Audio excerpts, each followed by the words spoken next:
Chapter 729. The atmosphere in the restaurant suddenly became extremely depressing. Summer Solstice sat stiffly in her seat, thinking about some major issues with a dignified look. Qin Weibai waved her hand. Horsewoman left with the researchers of the Wang family of Beihai. The evening wind blew in, blowing the layer of vague clouds around Summer Solstice, and her hair gently rose with the wind. Summer Solstice came to her senses, took a deep breath, looked at Qin Weibai, and said in a low voice, "Thank you for reminding me." Qin Weibai shook her head. She knew that she had revealed a lot of things that she shouldn't have today. She didn't know whether it was right or wrong, but for the half-body of War God, it was absolutely worth it. "You don't seem nervous?" Qin Weibai looked at Summer Solstice and asked. The Wang family of Beihai has paid the price it should pay. In the face of the future, it's meaningless to be overly nervous now. Summer Solstice shook her head. At this moment, she was extremely dignified and calm. "I ask you for help today, but it doesn't mean that the Wang family of Beihai is a humble family. No one in the dark world dares to define us as humble. For hundreds of years, the Wang family of Beihai will give in and compromise, but no one can really make us bow our heads. Not in the future, not in Xianxia state." Her voice was quiet and tranquil, with unquestionable strength and calmness. She could come to see Qin Weibai for the crisis of the Wang family of Beihai, and she could wait for more than 2 hours in the alternation of night and dawn, but she would not beg on behalf of the Wang family of Beihai. This was the pride and strength of the Wang family of Beihai. She could use all means to save the crisis she could see, but it didn't mean that the Wang family of Beihai didn't have the courage to bear everything. In the simple ancestral teaching of the Wang family of Beihai, the first paragraph was the simplest, but it was this sentence that helped the Wang family of Beihai go through countless crises in hundreds of years. Believe in your own strength.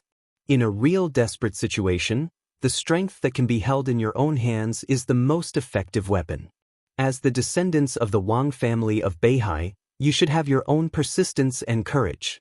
When you put down your persistence, it is equivalent to giving up Beihai. I hope that my descendants can remember one thing. No matter what kind of desperate situation you face, please do not give up the courage to fight. Behind you are the beautiful land and rivers of the North Sea province of 160,000 square kilometers, and the millions of people who need your protection. They will not be your burden, but the confidence of our Wang family of Beihai to challenge everything. The Wang family of Beihai would rather die in glory than live in disgrace." Summer Solstice took a deep breath. She stood up. The clouds shrouding her body slowly dispersed. In the light of the restaurant, a beautiful and awe-inspiring face appeared, quiet and dignified, with inviolable coldness and pride. No matter when, the Wang family of Beihai has the courage to face all challenges. Qin Weibai leaned against the chair and was silent for a while. Then, she said calmly, "I understand. This is the pride or madness of the Wang family of Beihai. This is your foundation, and it can even be said to be the key for you to get to where you are today. At present, you seem to be successful." "Seems?" Summer Solstice frowned. "No one will doubt the method to make themselves successful, at least not before they fail. Your pride is the key to your success, but it will also be the key to your fall into the abyss." "I would like to hear the details." Summer Solstice narrowed her eyes and looked solemn. "Only Xianxia state." Qin Weibai's voice was extremely calm. This was originally just a deal. She was not obliged to help the Wang family of Beihai. Summer Solstice nodded. "What do you think of the relationship between Xianxia state and Beihai now? At this stage, the game between Xianxia state and the north is inevitable. The game of the sea is inevitable. For hundreds of years, the Wang family of Beihai has been too aloof. Almost every president wants to let Beihai province return completely to increase the national strength of Xianxia state. Now, the Wang family of Beihai, which has internal and external troubles, has lost its spiritual leader. This is the best opportunity." Qin Weibai looked at Summer Solstice. "The best opportunity. Not only Xianxia state thinks so, but everyone thinks so. Even you think that this is the biggest crisis that the Wang family of Beihai has encountered at present. This is the truth.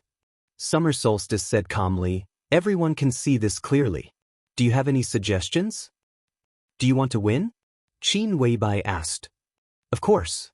Summer Solstice replied without hesitation, and her tone was extremely decisive. This idea itself is wrong, Qin Weibai said calmly. Qin Weibai said indifferently, you can't win. The Wang family of Beihai has no chance of winning this game. This mentality of pursuing victory is also the pride of the Wang family of Beihai. But such pride will completely destroy the Wang family of Beihai. Don't think about winning. It's impossible. The only thing you need to do now is not to lose. This is the only advice I can give you. Why do you think that the Wang family of Beihai can't win? Summer Solstice was not angry. Her voice grew calmer. Because you are not capable enough. Qin Weibai said bluntly, this kind of ability is multifaceted. Your body is not enough to fully support the peak combat power of the Wang family of Beihai. Without Wang Tianzong, your existence can't replace Wang Tianzong's position in the hearts of the people of Beihai. Beihai does have many trump cards. With your temperament, I won't be surprised even if you really use nuclear weapons. But what you have, Xianxia state also has. If you really want to destroy everything, you can't do it. Most of your missiles will be intercepted before they can even enter the territory of Xianxia state. If it really goes to that step, the only ending for the Wang family of Beihai can only be destruction. If it really goes to that step, it will be a war. Even if Xianxia state can win, it can't easily have such determination. Summer Solstice said calmly. So this is the only thing you can rely on. Qin Weibai's voice was light and without the slightest anger.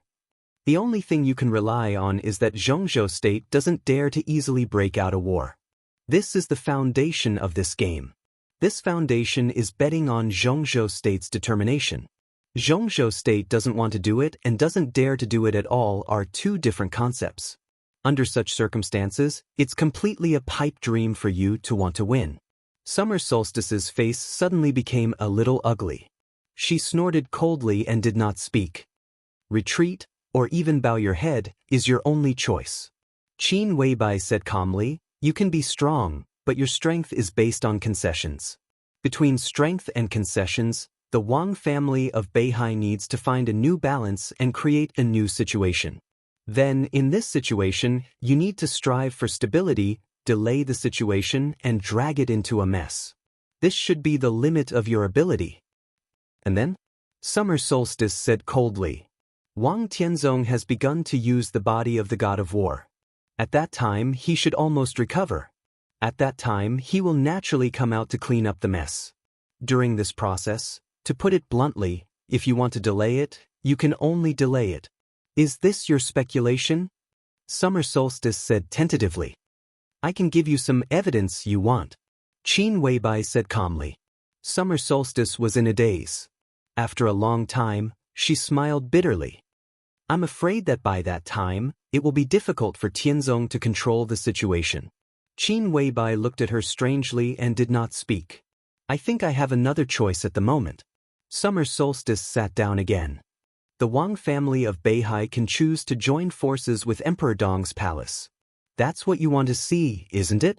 What I hope is that Emperor Dong's palace and the Wang family of Beihai will not become mortal enemies, because it doesn't make sense. Qin Weibai's voice was very cold. But this is not something I can decide. I will try to persuade Tianlan. Only Tianlan can decide how the relationship between Emperor Dong's palace and the Wang family of Beihai will develop in the future. As for joining forces, it's impossible. At least for now, Emperor Dong's palace can't advance or retreat with the Wang family of Beihai.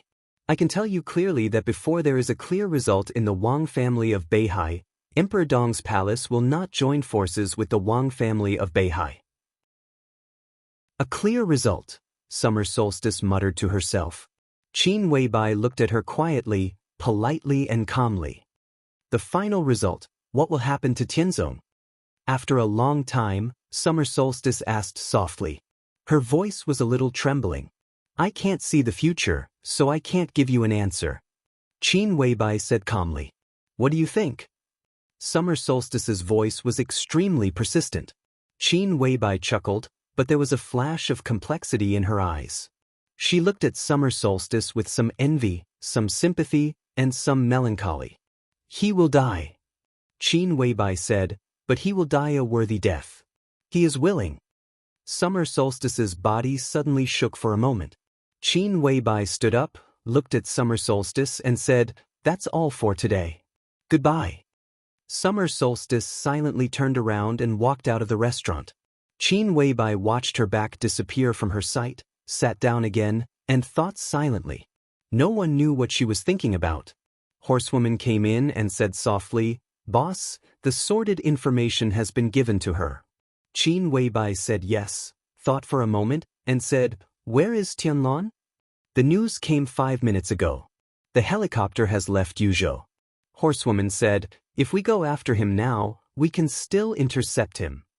"No need." Qin Weibai shook her head and said quietly, "Prepare the plane. We're going to Switzerland. With the body of the god of war." Horsewoman raised her eyebrows and said, "Oh." Qin Weibai walked to the window and looked at the night sky in the distance. She suddenly said, "Horsewoman, what do you think a person's strongest state and strongest life will be like?" Horsewoman shook her head blankly. "I don't know. Probably, like Wang Tianzong? Not enough." Qin Weibai shook her head. Sword Emperor is known to be invincible in the world, but his life is too tiring after all. Even if Tianlan doesn't appear, his life is too tiring. She slowly turned around. "I think of 4 words." "What?" Horsewoman was a little confused. "No plan in this life." Qin Weibai laughed. "That's probably a person's strongest life." "No plan in this life," Horsewoman murmured a few times, and her eyes gradually lit up with some yearning. No plan in this life. There were only 2 kinds of people who could do this. One was a reckless man. They could be stupid and ignore any consequences. As for the other, he could completely ignore any consequences. "I don't agree with Summer Solstice." Qin Weibai slowly said, "They always think that even if one person can defeat the whole world, it is impossible to have the whole world. They may be right. One person really can't do it. But 2 people, it is not impossible." Qin Weibai glanced at Horsewoman and ordered, "Prepare the plane. We'll leave immediately." Chapter 730. As the most mysterious and terrifying enemy in Zhongzhou State, the desert prison was a real impasse. It was the most heavily guarded place in Zhongzhou State, where the most important prisoners of Zhongzhou State were held. The prisoners in the prison were men and women, old and young, including all races. It was no exaggeration to say that every prisoner in the desert prison had a different meaning for Zhongzhou State. The prisoners here might not have committed the most heinous crimes, but they were definitely the most important ones. For example, senior spies from other countries, top-secret researchers who defected, traders of Zhongzhou State, giants who had mastered countless secrets and were once influential in a certain field, and intelligence officers of other countries or superpowers. They would not die before their value was squeezed out. But because of their danger, Zhongzhou State would not put them in ordinary prisons. The desert prison was therefore established. It was a place where countless top criminals and conspirators gathered. Any prisoner from it, no matter who he was, at least he would not be an ordinary person. The prison was built in the center of the desert. With the prison as the center, there was no water source within hundreds of kilometers. Such a harsh terrain could almost prevent most people who tried to escape or come to raid the prison from having any idea that they should not have.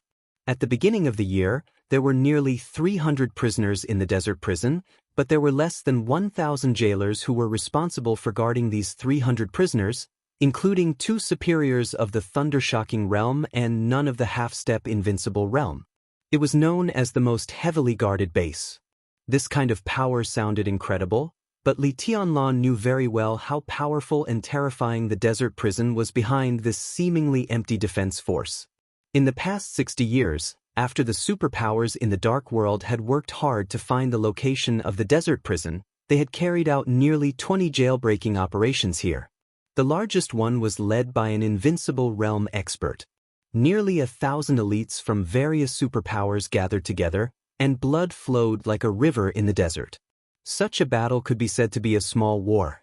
However, since the establishment of the desert prison, no prisoner had succeeded in escaping, and no force had succeeded in breaking out of the prison. All the people who invaded the desert prison had never crossed the border of Xianxia state, or even escaped from the desert.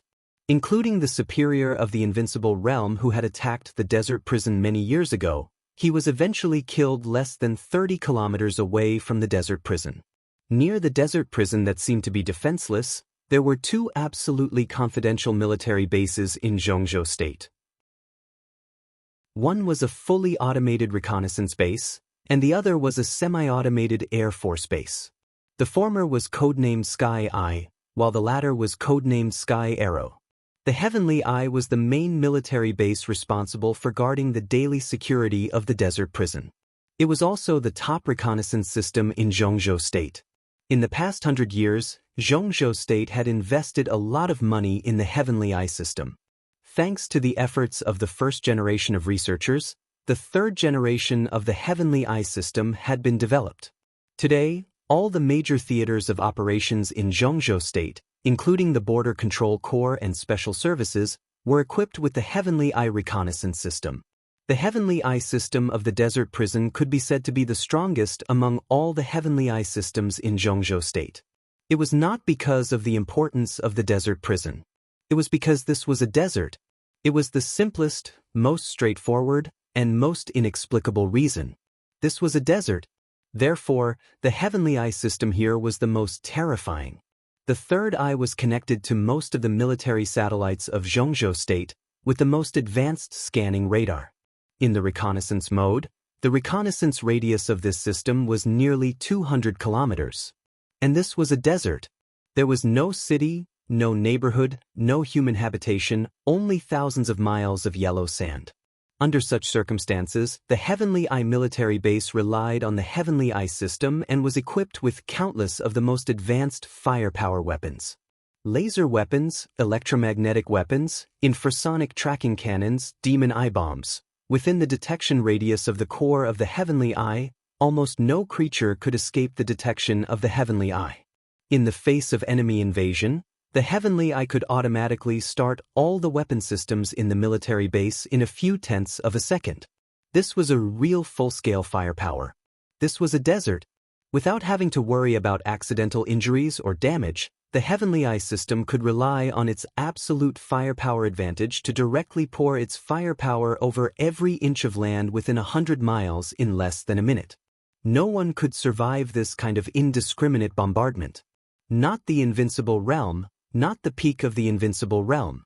In the face of this unscrupulous and incessant lethality, even Wang Tianzong in the Eastern Europe period could not survive. No matter how strong the invincible realm was, there was a limit. And in this kind of unrestricted terrain, modern heavy firepower weapons had the majesty to sanction everything. Even if the Heavenly Eye system failed and the fish that escaped the net left this range, the elite air force of the Sky Arrow base could deal with all the sudden situations in the fastest time. With the existence of two military bases, the defense of the desert prison was completely unsolvable. Among all the military bases in Xianxia state, the base of the desert prison might have the least number of people, but its destructive power could be said to be the strongest. The warden of the desert prison was also the highest officer of the two military bases and had the highest authority, so he had always been awarded the rank of lieutenant general. Their strength might not be the best, but in the desert, the warden of the prison was the real master, even the only master. The helicopter whistled over the yellow sand in the heat wave. In the distance was a desolate and vast desert. The outline of the prison was faintly visible. Li Tianlan looked quietly into the distance and suddenly asked, "Who is the warden of the desert prison now?" "Lieutenant General Xiaomahai." Dongqing Wudi said, "A few months ago, he came to the army headquarters to report to me." Li Tianlan thought about it and shook his head. "I haven't heard of him." Dongqing Wudi and Yi Dongxing looked at each other and smiled helplessly. Not only Li Tianlan hadn't heard of him, but even Dongqing Wudi, who had just met him a few months ago, might not have remembered Xiaomahai's name if he hadn't checked the information before coming. There was no doubt about the powerful defense of the desert prison. The authority of the warden of the desert prison to dominate this desert was also beyond doubt. But for any warden, even for any general in Xianxia state, the position of the warden was not a good one. This position was generally assigned to the place where the general was excluded by the major groups, failed in the competition for a key position, or offended someone. There was no future, no benefits, and it was a deserted place. Any word used here was truly appropriate. He managed hundreds of prisoners with special identities who could not be treated casually, and no one came to visit him. He led nearly 1,000 miscellaneous soldiers who had no combat power at all. He stayed in the prison all year round to bask in the sun and eat sand. He also had to regularly accept the strict examination from the army headquarters, the Ministry of State Security, and Kunlun City. He guarded a pile of high-tech weapons that ran all year round but were basically unused. Every year, in order to maintain the funds for the operation of the base, he had to go to the army headquarters from time to time to pretend to be a grandson. This was the warden of the lieutenant general level of the desert prison. Who the hell wanted to be such a warden? This kind of position, with the rank of general, was not even as comfortable as most of the grassroots officers. There was no doubt that in the hearts of the generals of Xianxia state, the position of the warden of the desert prison was the most difficult general-level position in the whole Xianxia state. It would be good if such a person was not regarded as a joke. Who could remember his name? Minister, I want a copy of this person's detailed information.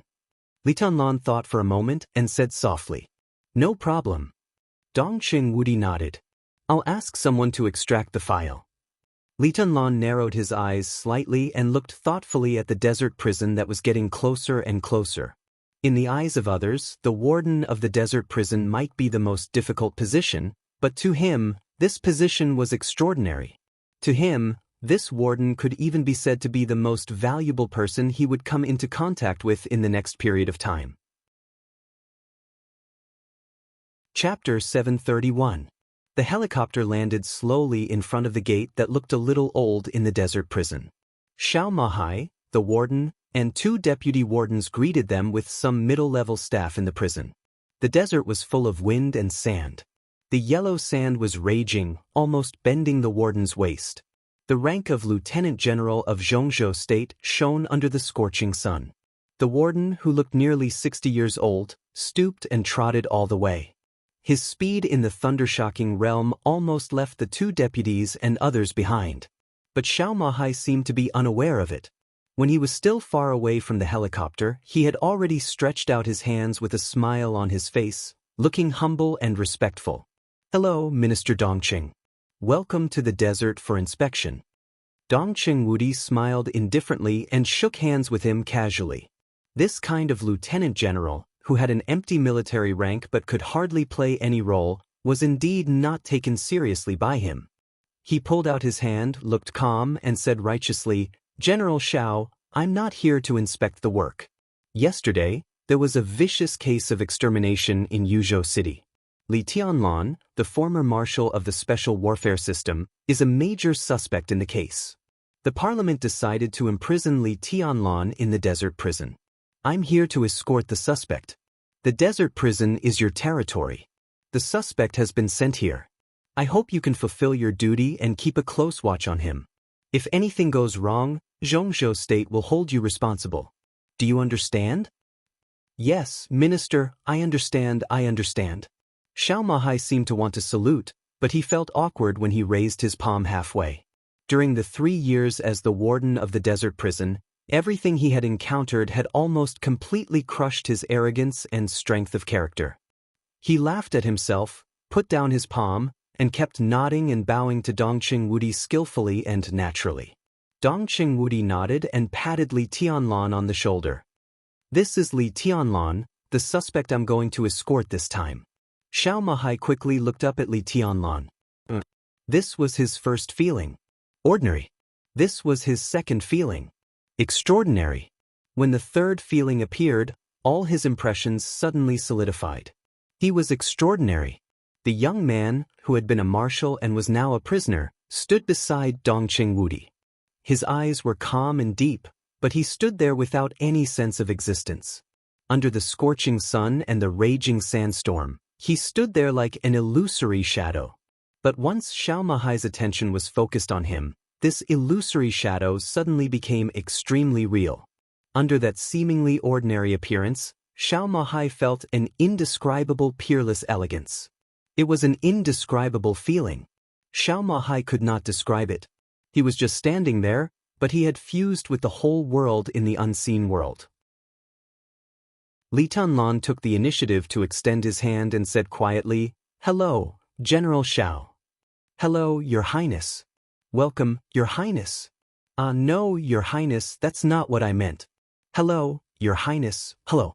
Xiao Mahai's smile grew brighter, but halfway through his words, his face suddenly changed. Facing Li Tianlan, he didn't know how to phrase his words.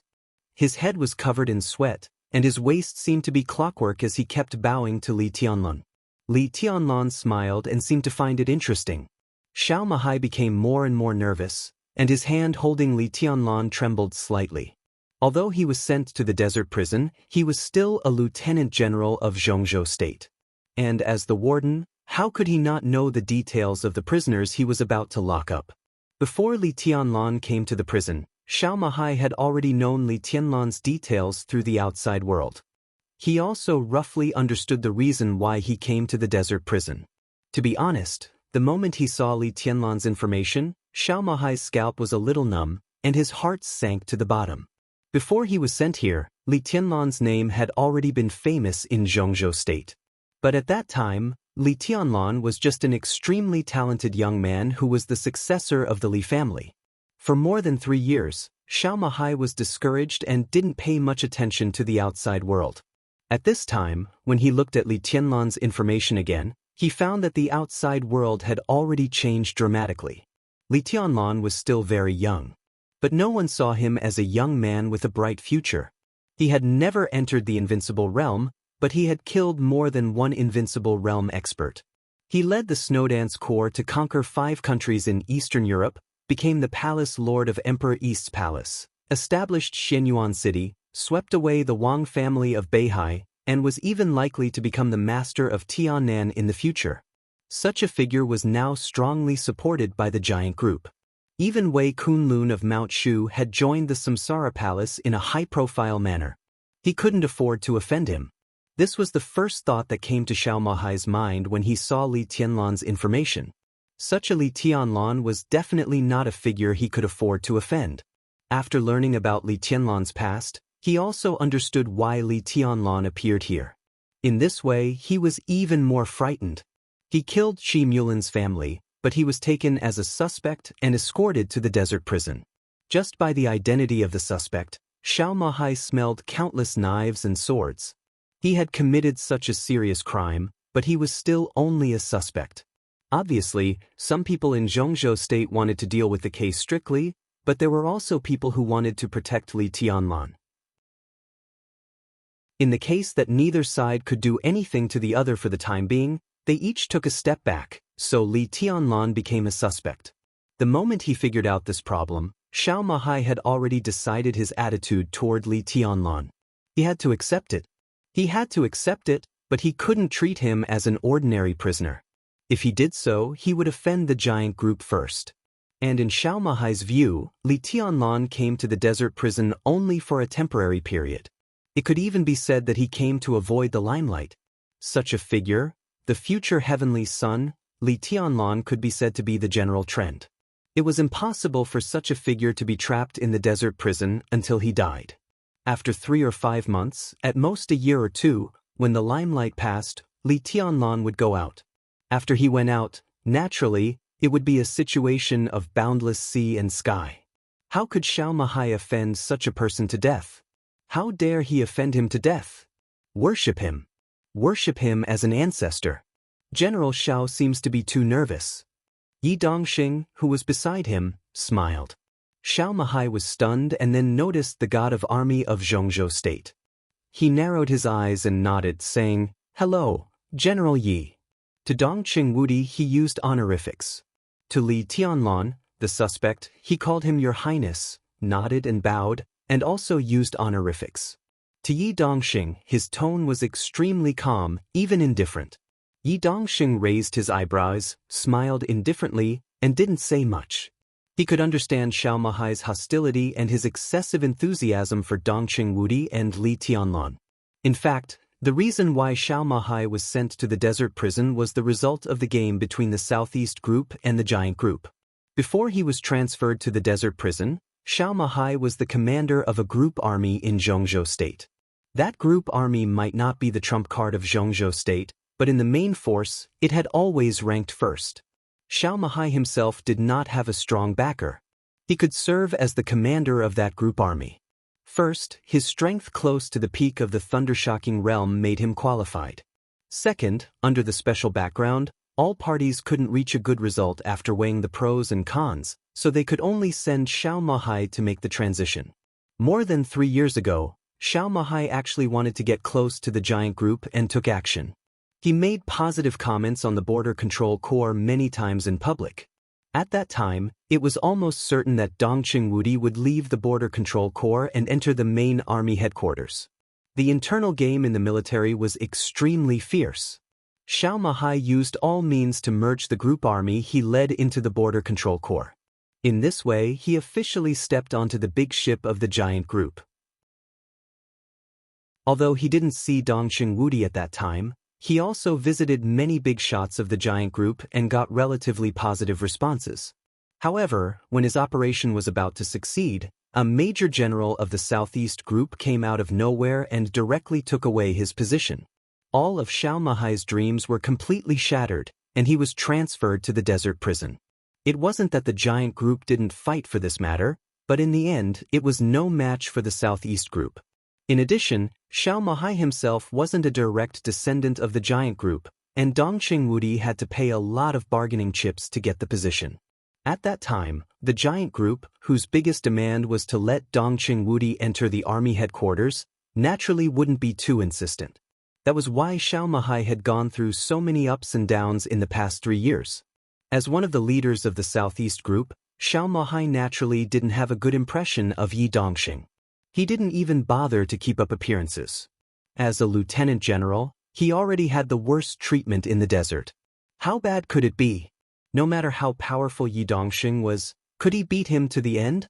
Even if he did, it would be a good thing for Xiao Mahai. In the past 3 years, Xiao Mahai could be said to have suffered enough. If he could leave this damn place, even if he had to take off his military uniform, he would consider it. Now, the arrival of Li Tianlan was undoubtedly a turning point. This made Xiao Mahai see an opportunity, a huge opportunity, a chance to make a comeback. Li Tianlan had the full support of the Giant Group. When he was in the desert prison, the eyes of the Giant Group would inevitably focus on the desert prison, and by the way, they would pay attention to him, the lieutenant general of Zhongzhou State who once wanted to get close to the Giant Group. As long as he served Li Tianlan well, when Li Tianlan left the prison, he had a great chance to be taken out by Li Tianlan. Xiao Mahai never belittled himself. In the desert prison, he was a grandson. But when he left here, his strength, which was close to the peak of the thundershocking realm, was enough for him to play on any occasion. Moreover, it was the cooperation between the Giant Group and the Southeast Group to protect Li Tianlan this time.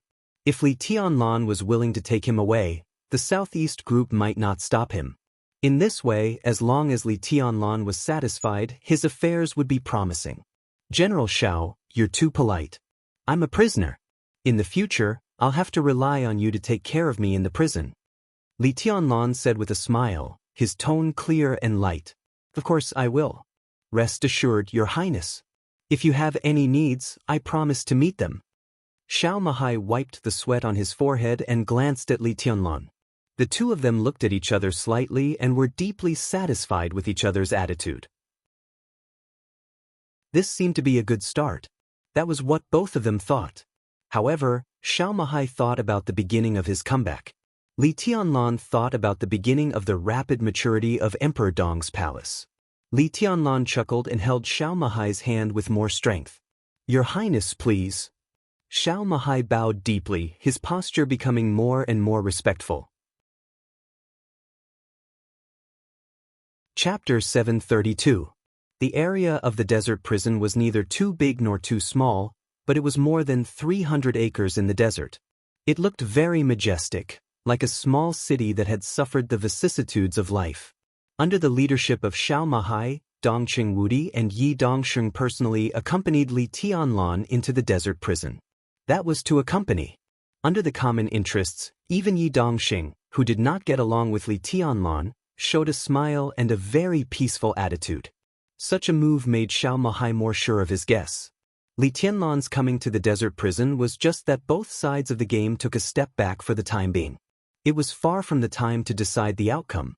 The giant group and the southeast group joined hands and advanced and retreated together. In such a situation, even if the other four groups joined hands, it was impossible to uproot the southeast group and the giant group, not to mention that the other side of the game was just the academics and the prince group. As long as the two groups were not completely extinct, they would always have a way to let Li Tianlan out. Xiao Mahai could climb to the position of lieutenant general because he had seen too many similar things, so he knew Li Tianlan's situation very well.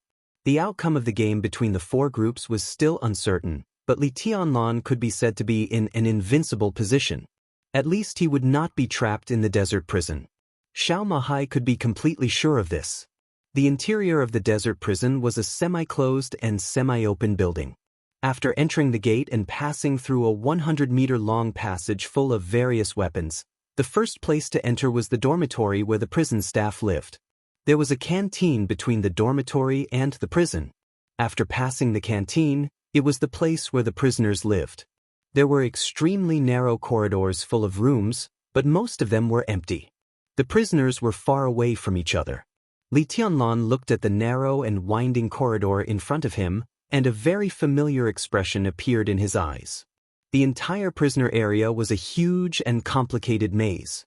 The maze he walked through in the first half of the entrance maneuver when he entered the Sky Academy was a simplified version of the present maze. "Where is my room?" Li Tianlan suddenly asked. Xiao Mahai hesitated and glanced at Yi Dongsheng. Yi Dongsheng smiled and said nothing, keeping his composure. Xiao Mahai smiled and said in a steady voice, "Your Highness's room is not here. During the time you are here, Your Highness, please live in my room. I have had it cleaned before you came. It's clean and I promise Your Highness will be satisfied. This treatment is really different. Prisoners come to prison, but they live in the warden's room. Interesting." Dongqing Wudi laughed and patted Xiao Mahai on the shoulder, but he did not show any displeasure.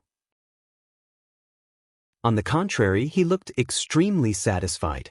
Xiao Mahai's room and office were corpses. As a lieutenant general of Zhongzhou State, no matter how down and out he was, he still had the power to create a luxurious enough residence for himself in this remote place. Although Li Tianlan had to stay in the desert prison during this time, how could Dongqing Wudi really let Xiao Mahai lock him up in the prisoner area? Li Tianlan's current status was completely different from when he first came here a few years ago. He had intended to talk some sense into Xiao Mahai, but Xiao Mahai was so sensible that he even gave up his room. The warden's room had direct control over all the weapon systems in the prison. Xiao Mahai's decision showed how firm his position was. Dongqing Wudi glanced at Yi Dongsheng. Yi Dongsheng's smile remained unchanged and he said politely, "It seems that General Xiao has to suffer." Xiao Mahai didn't even look at Yi Dongsheng. He just kept bowing to Li Tianlan and said with a smile, "It's Your Highness who has to suffer. The conditions are simple. I hope Your Highness won't be offended." "You're welcome, General." Li Tianlan shook his head and looked at the endless maze corridor in front of him. He suddenly said, "Let's just walk around. Your Highness has the final say." Xiao Mahai said without hesitation and pressed a button on the wall. A subtle light flashed in the corridor. In everyone's sight, the doors in the narrow corridor became transparent. Standing in the corridor, Li Tianlan could clearly see what was going on inside through the doors. At the same time, countless letters and numbers appeared in the corridor. In the corridor in front of Li Tianlan, the A1 sign lit up. This represented the entrance to the maze. In this extremely complicated maze, the staff usually walked back and forth according to this number. All the rooms at the entrance to the maze were empty, and there were no prisoners. Li Tianlan shook his head and didn't look at the number in front of him. He walked along the corridor. His movements were casual and a little careless. But the deeper he went, the more frightened Xiaomahai was. Because the route Li Tianlan chose was too coincidental. He completely ignored the wall number as a reminder and walked forward at will. But he took the shortest route and could observe the most prisoners. If he walked along this route, Li Tianlan could almost see the situation of most prisoners. At the same time, he could also approach a square at the end of the prisoner area, which was used for prisoners to take a breather. Simple and clear. The so-called maze was completely useless under his feet. This kind of familiarity had almost penetrated into his bones. At this moment, Xiaomahai even felt that Li Tianlan was the warden here, and he was like a tour behind him. Minister, Xiaomahai wanted to say something but stopped on second thought. Dongqing Wudi smiled and looked at Li Tianlan, who was walking forward. His eyes were a little complicated with a touch of guilt. He whispered, Tianlan has been here before and lived here for a whole year. Xiaomahai was stunned. Yi Dongqing was also stunned. He turned his head and glanced at Dongqing Wudi meaningfully. About 5 or 6 years ago, a trusted major general of the Dongqing clan was suddenly sent to the desert prison to serve as the deputy warden, and it was arranged by Dongqing Wudi himself. The major general, who was considered a rising star in the giant group, suddenly had a bleak future. Before that, he was deeply trusted by Dongqing Wudi. At that time, no one knew why Dongqing Wudi made this choice, and many people even speculated that the rising star had betrayed the Dongqing clan. Yi Dongqing paid special attention to this matter. Later, the major general stayed in the desert prison for more than a year, and then he was transferred to the Border Control Corps. He left the Border Control Corps 2 years ago and was promoted to lieutenant general. Now he was the deputy commander of the Zhongzhou Eastern Theater of Operations and the commander of an ace army. He might even be promoted to general in a few years. His future was extremely bright. The more it was like this, the more Yi Dongqing couldn't understand why Dongqing Wudi sent him to the desert prison at that time. Li Tianlan had stayed in the desert prison for a year? Would it be the same as a few years ago? Did it have anything to do with that strange transfer? I've lived here more than once. Li Tianlan, who was walking in front, suddenly opened his mouth. His voice was very quiet, with a kind of calmness as if he had experienced countless things. No matter now or in the future, this place will be my most impressive enemy. During that year, I experienced a lot of things here. His voice became low, and there seemed to be a trace of trembling in his calmness. I'll never forget it. For example, what did your highness experience here? Yi Dongqing asked curiously. He was really curious about this question. This question meant many things. If Li Tianlan's coming here had something to do with the strange transfer of the rising star in the giant group 5 or 6 years ago, then it meant that the engagement between the Dongqing clan and the Li family did not start after the Dongqing clan saw Li Tianlan's potential, but earlier, the two sides had a very close cooperation. In order to enter the desert prison, Dongqing Wudi even let his confidant waste more than a year's time to escort Li Tianlan. One could imagine what this meant. Moreover, Yi Dongqing suddenly remembered that during that time, Dongqing Hongguang's adopted son, Thunder God, who was deeply trusted by Dongqing Wudi, was also missing. The more he thought about it, the more uneasy Yi Dongqing was. He couldn't see what was worth Dongqing Wudi's trouble in the desert prison. The prisoners here were undoubtedly very important and valuable, and there were many real old foxes and martial arts masters among them. But the process of retrieving prisoners from the desert prison was extremely complicated. Moreover, Kunlun City, the Ministry of State Security, and the General Staff Headquarters would come here regularly for strict examination. If Dongqing Wudi secretly took away any prisoners, there was no reason that Yi Dongqing, who had been in charge of the General Staff Headquarters for many years, did not know. If it was not for prisoners, then for what? A lot. Li Tianlan glanced at Yi Dongqing and said blandly, a lot. So far, the most desperate, fearful, helpless, depressed, crazy, and closest to death days of my life have been spent here. A shadow flashed in his eyes. Since he entered the secular world, he had experienced many things. In the final battle in Heaven Capital, he was pierced in the heart by a sword. In the trial day in Eastern Europe, if there was no deity's sword energy, he would have no hope of survival. But among many things, only when he was here did he really feel the most thorough despair and fear that had almost penetrated into his soul. And it was not only once. In that year, it lasted for nearly 3 days and 3 nights. Again and again, his spirit was completely tortured by despair and fear and completely collapsed. In the collapse, he stubbornly became rational, and then collapsed and reorganized again. In those days, Li Tianlan peed his pants, scratched his scalp, and bit off his own flesh and blood. That year, he was only 17 years old. When he was at his weakest, he experienced the deepest despair and fear. He survived the situation where he should not have survived and became the Li Tianlan of today, the heavenly son of today. The desert prison had given him countless things in that year. And the most precious thing was the willpower that had been tempered in countless times of despair and fear. That kind of willpower could even surpass the heavenly king heart. It could be said to be truly invincible, as hard as gold, as hard as a rock. That was the most precious treasure he had ever obtained. Chapter 733. At the end of the maze was a square. Compared with the thousands of miles of yellow sand outside, there was at least a flat road in the square. The square was not big, but it looked extremely empty.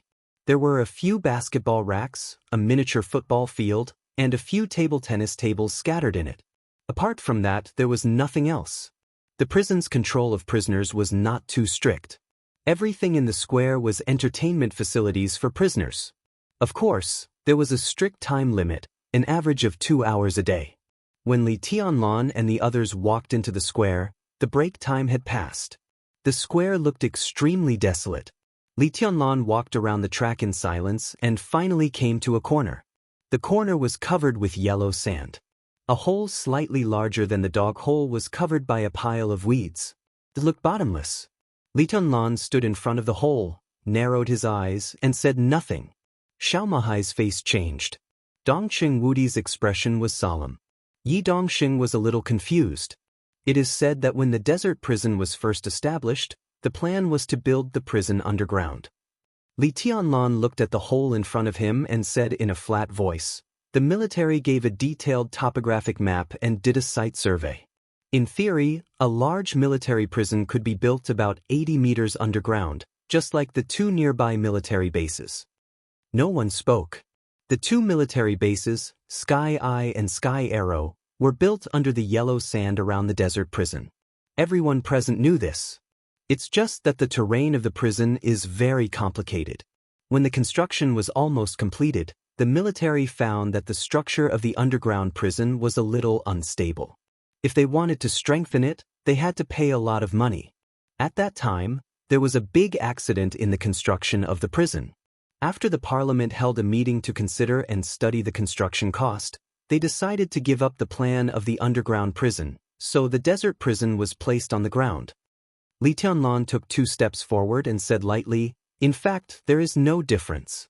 This prison is a real dangerous place, whether it is on the ground or underground." "Your Highness is right." Xiaomahai smiled apologetically. Later, many years after the prison was built and put into use, a fugitive who wanted to escape accidentally found this hole. This hole can lead directly to the almost completed underground prison. General Xiao knows this story, right? It's recorded in the files. Xiaomahai nodded respectfully. He was the second invincible realm expert in the prison's hundreds of years of history. He opened this passage quietly and tried to escape. 3 hours after the break time ended, the prison found him. In the next hour, the prison found this hole. The invincible realm expert escaped. Yi Dongxing raised his eyebrows. His authority was enough for him to view all the information about the desert prison. However, who would be interested in seeing the history of the desert prison? Yi Dongxing didn't know about this at all. "No, he's crazy." Xiaomahai said faintly. He entered the underground prison. On the 13th hour, his mind completely collapsed and he lost control of his power. After an extreme madness, he died inside. From then on, the tunnel became smaller and smaller. At first, People could walk upright in the tunnel, but now. Li Tunlan was silent for a while and carefully recalled the feeling at that time. Probably only enough for people to crawl inside. They can't even raise their bodies. For a moment, Yi Dongxing didn't. He came to his senses and asked subconsciously, "What's inside?" Xiao Mahai smiled. Li Tianlan also smiled. Inside, he opened his mouth softly with the color of memory. The underground prison is basically the same as the prison now. It's also a maze, and there's nothing in the maze. There was nothing. This was the truth. Yi Dongxing froze for a moment and then understood. His scalp suddenly went numb. There was nothing. He couldn't help taking a step forward and looking at the seemingly endless dark hole in front of him. The muscles at the corners of his eyes kept twitching. This was really just a hole that people could barely get in. Because of the geology, the deeper it was, the smaller the space inside was, and even many places had been completely blocked. Even if the Invincible Realm expert planned to escape from here at the beginning, the space inside would be bigger, but there was still nothing. Yi Dongxing could imagine that there was only darkness and silence, as well as the countless twists and turns that seemed to have no end. That kind of loneliness and fear would be magnified thousands of times in absolute darkness and silence, turning into despair. Therefore, even the Invincible Realm expert who escaped from the prison didn't last long. In the 13th hour, he went crazy. He was completely tortured by this silence and darkness to the point of mental breakdown, and finally died on the constantly repeating path. Yi Dongxing couldn't help but glance at Li Tianlan. Li Tianlan said that he had experienced the most desperate and frightening time here. Vaguely, he seemed to understand something. I crawled in from here?" Li Tianlan said quietly, I crawled into the darkness like this. It was very narrow inside, and I could only maintain a kind of ability to crawl forward. I tried to climb up, but I couldn't lie down. The sand around me would constantly fall, just like being buried alive. There were many places inside where there were no roads. I could only rely on my own hands to open the way, so it was very exhausting. But I had no food or water. Even if I had, I didn't dare to eat, and I didn't have the mood to eat. I couldn't see anything there, and the only thing I could hear was my heartbeat, which was getting faster and faster. That kind of depression, congestion, darkness, and silence tortured me crazy again and again. Well, I said crazy, but in there, I couldn't even take a deep breath. I was sweating all the time, and it seemed like I was bleeding. That kind of fear and suffocation affected my reason. I went the wrong way again and again, and even scared myself to tears many times. At that time, I really thought I couldn't get out, and I thought so many times. Yi Dongxing's face was a little pale. He didn't know whether he felt the same or something else. Cold sweat flowed down his forehead, and his tone was very cautious. "How long did you persist?" "I didn't persist." Dongxing Wudi interrupted Yi Dongxing's words in a hoarse voice. Tianlan had been moving inside at that time. He went in from here and finally found the exit at the other end. The whole process took 70 hours and 56 minutes. When he climbed out, he was severely dehydrated, and there were scratches all over his body, and one of his fingers was almost bitten off. But at that time, his mind was still clear. Li Tianlan didn't speak. He looked at the hole in front of him, expressionless, and his eyes were full of coldness. Whether it was Xiao Mahai or Yi Dongxing, their faces all changed. 70 hours and 56 minutes. In that kind of environment that could drive an Invincible Realm expert completely crazy in more than 10 hours, Li Tianlan struggled for more than 70 hours. And it was not the current Li Tianlan. It was the Li Tianlan of that year. Yi Dongxing could imagine the depression and fear in that kind of environment. But he couldn't imagine what kind of madness and despair Li Tianlan had experienced after experiencing all this.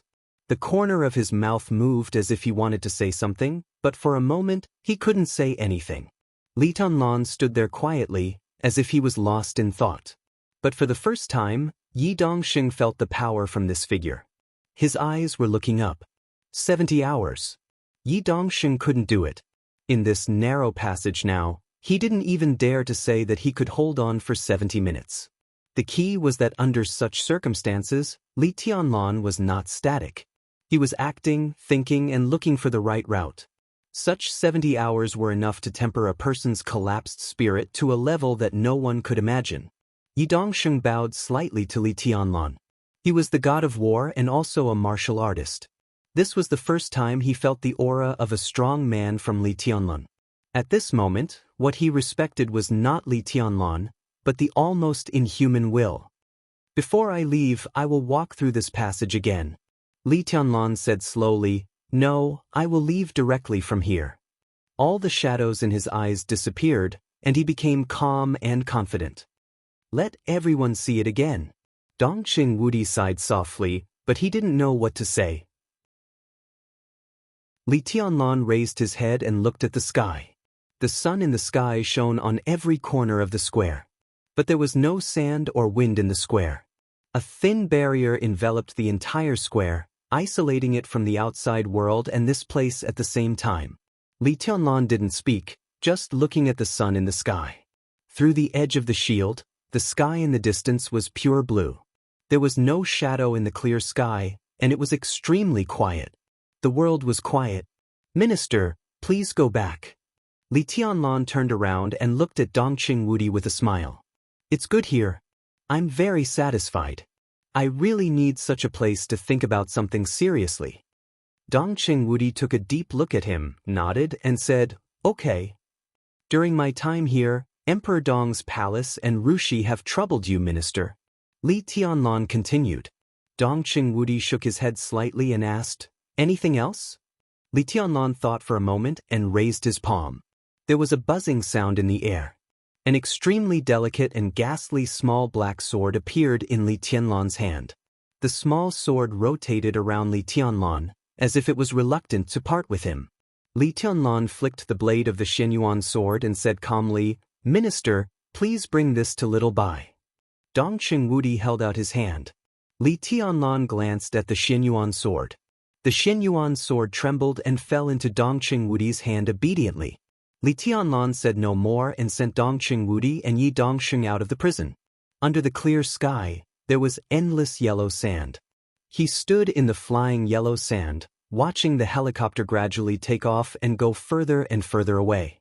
For a long time, he didn't move and kept watching, as if looking at his future and the Great Way. End of Volume 5. Chapter 734. It was raining in Qingzhou. The rain of early autumn kept falling. In the autumn world, it was empty and quiet. There was no morning or sunset under the gloomy sky. When she opened her eyes, the sky was still gray. The dense water lines kept falling, reflecting in her pupils like streams of light, cold and illusory. Her eyes went from blank to sober, and then she felt a little disappointed. She slowly sat up from the bed. The white blanket slid off her body, revealing her snow-white and soft shoulders. It seemed a little cold. She hugged her shoulders with both hands, bent her knees against the back of the bed, and looked at the autumn rain outside the window. She was in a daze and was silent for a long time. Autumn was a season that could easily affect people's moods. The impact was neither good nor bad. It was not a clear feeling, but it always made people feel strange. The autumn rain was falling. The autumn leaves danced in the wind and rain and fell again. She looked through the window silently, and her heart was a little complicated. It was longing, concern, melancholy, and reluctance. She sat in a daze for a long time until the alarm clock rang.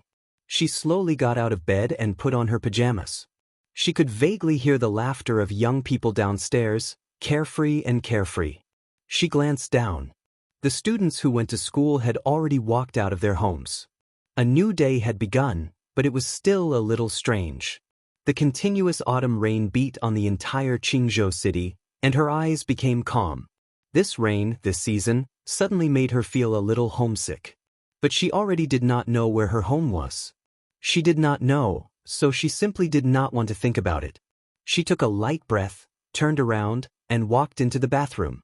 She brushed her teeth and washed her face, and methodically made herself a simple breakfast. Then she took out a very ordinary black professional suit from the empty wardrobe and changed into it.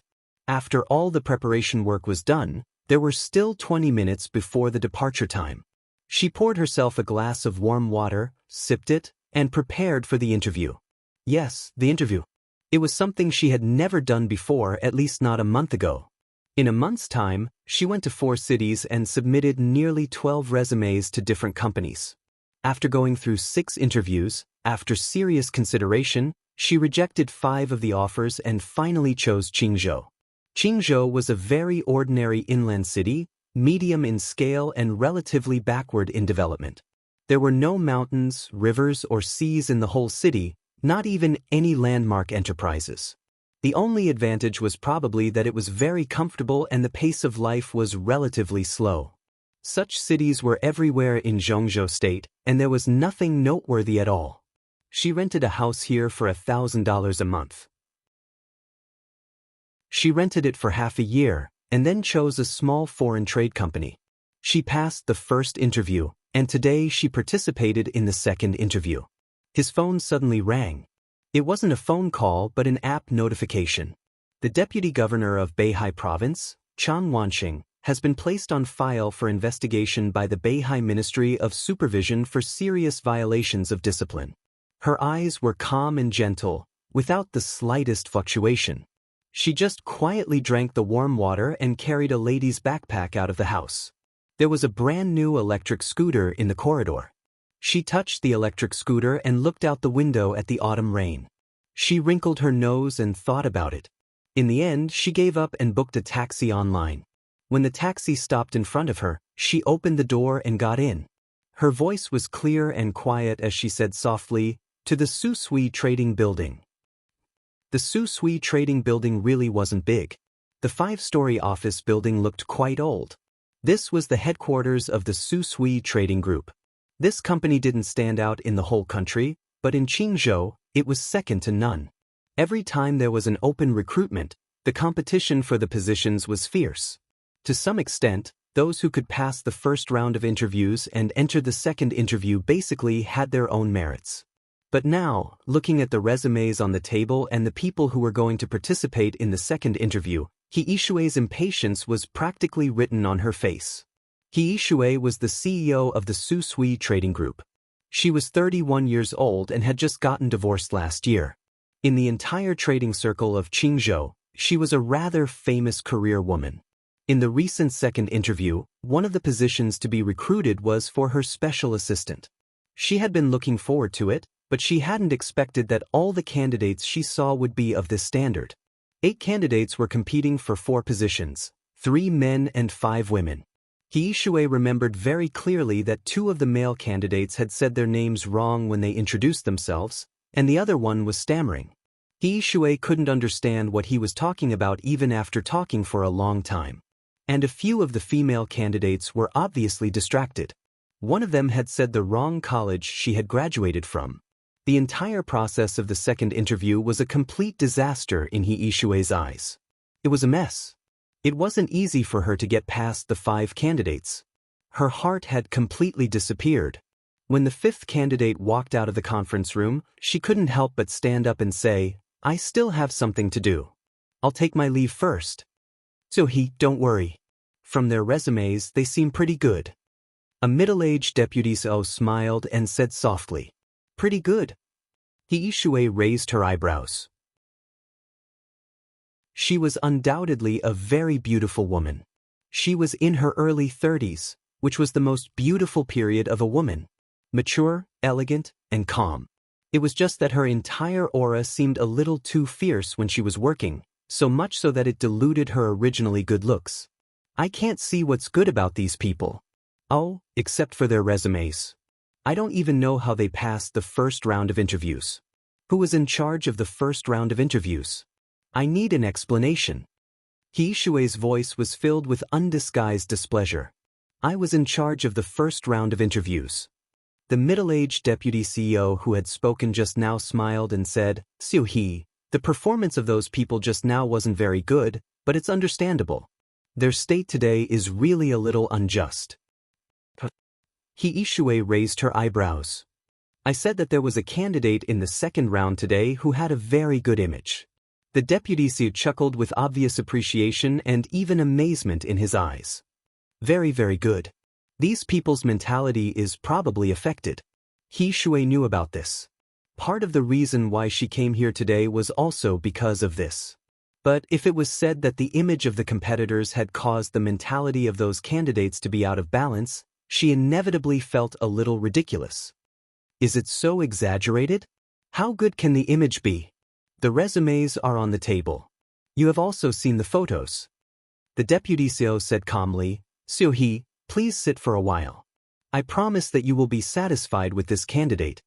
He Shui thought for a moment, sat down slowly, and flipped through the last resume. There was a very formal 1-inch photo on the resume.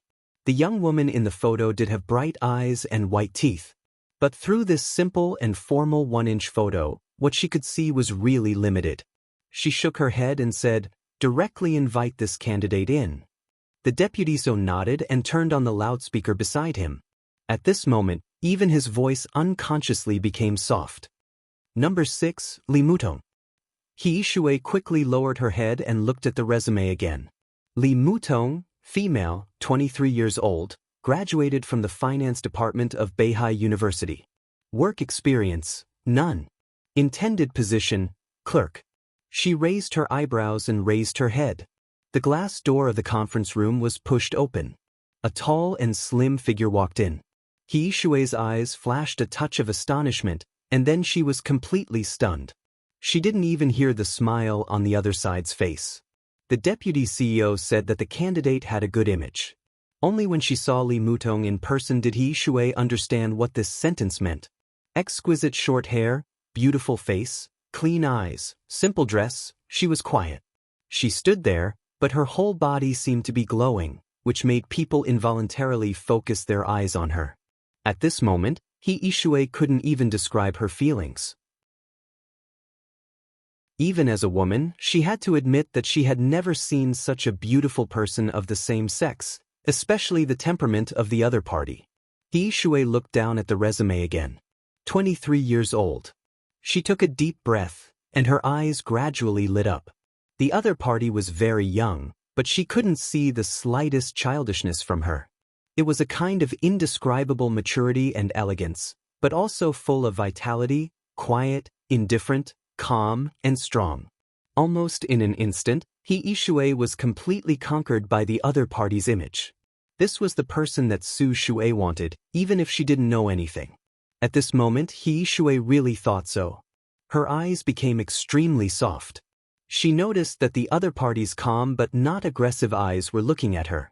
As the so, she blushed and coughed. "Hello, Miss Li Mutong."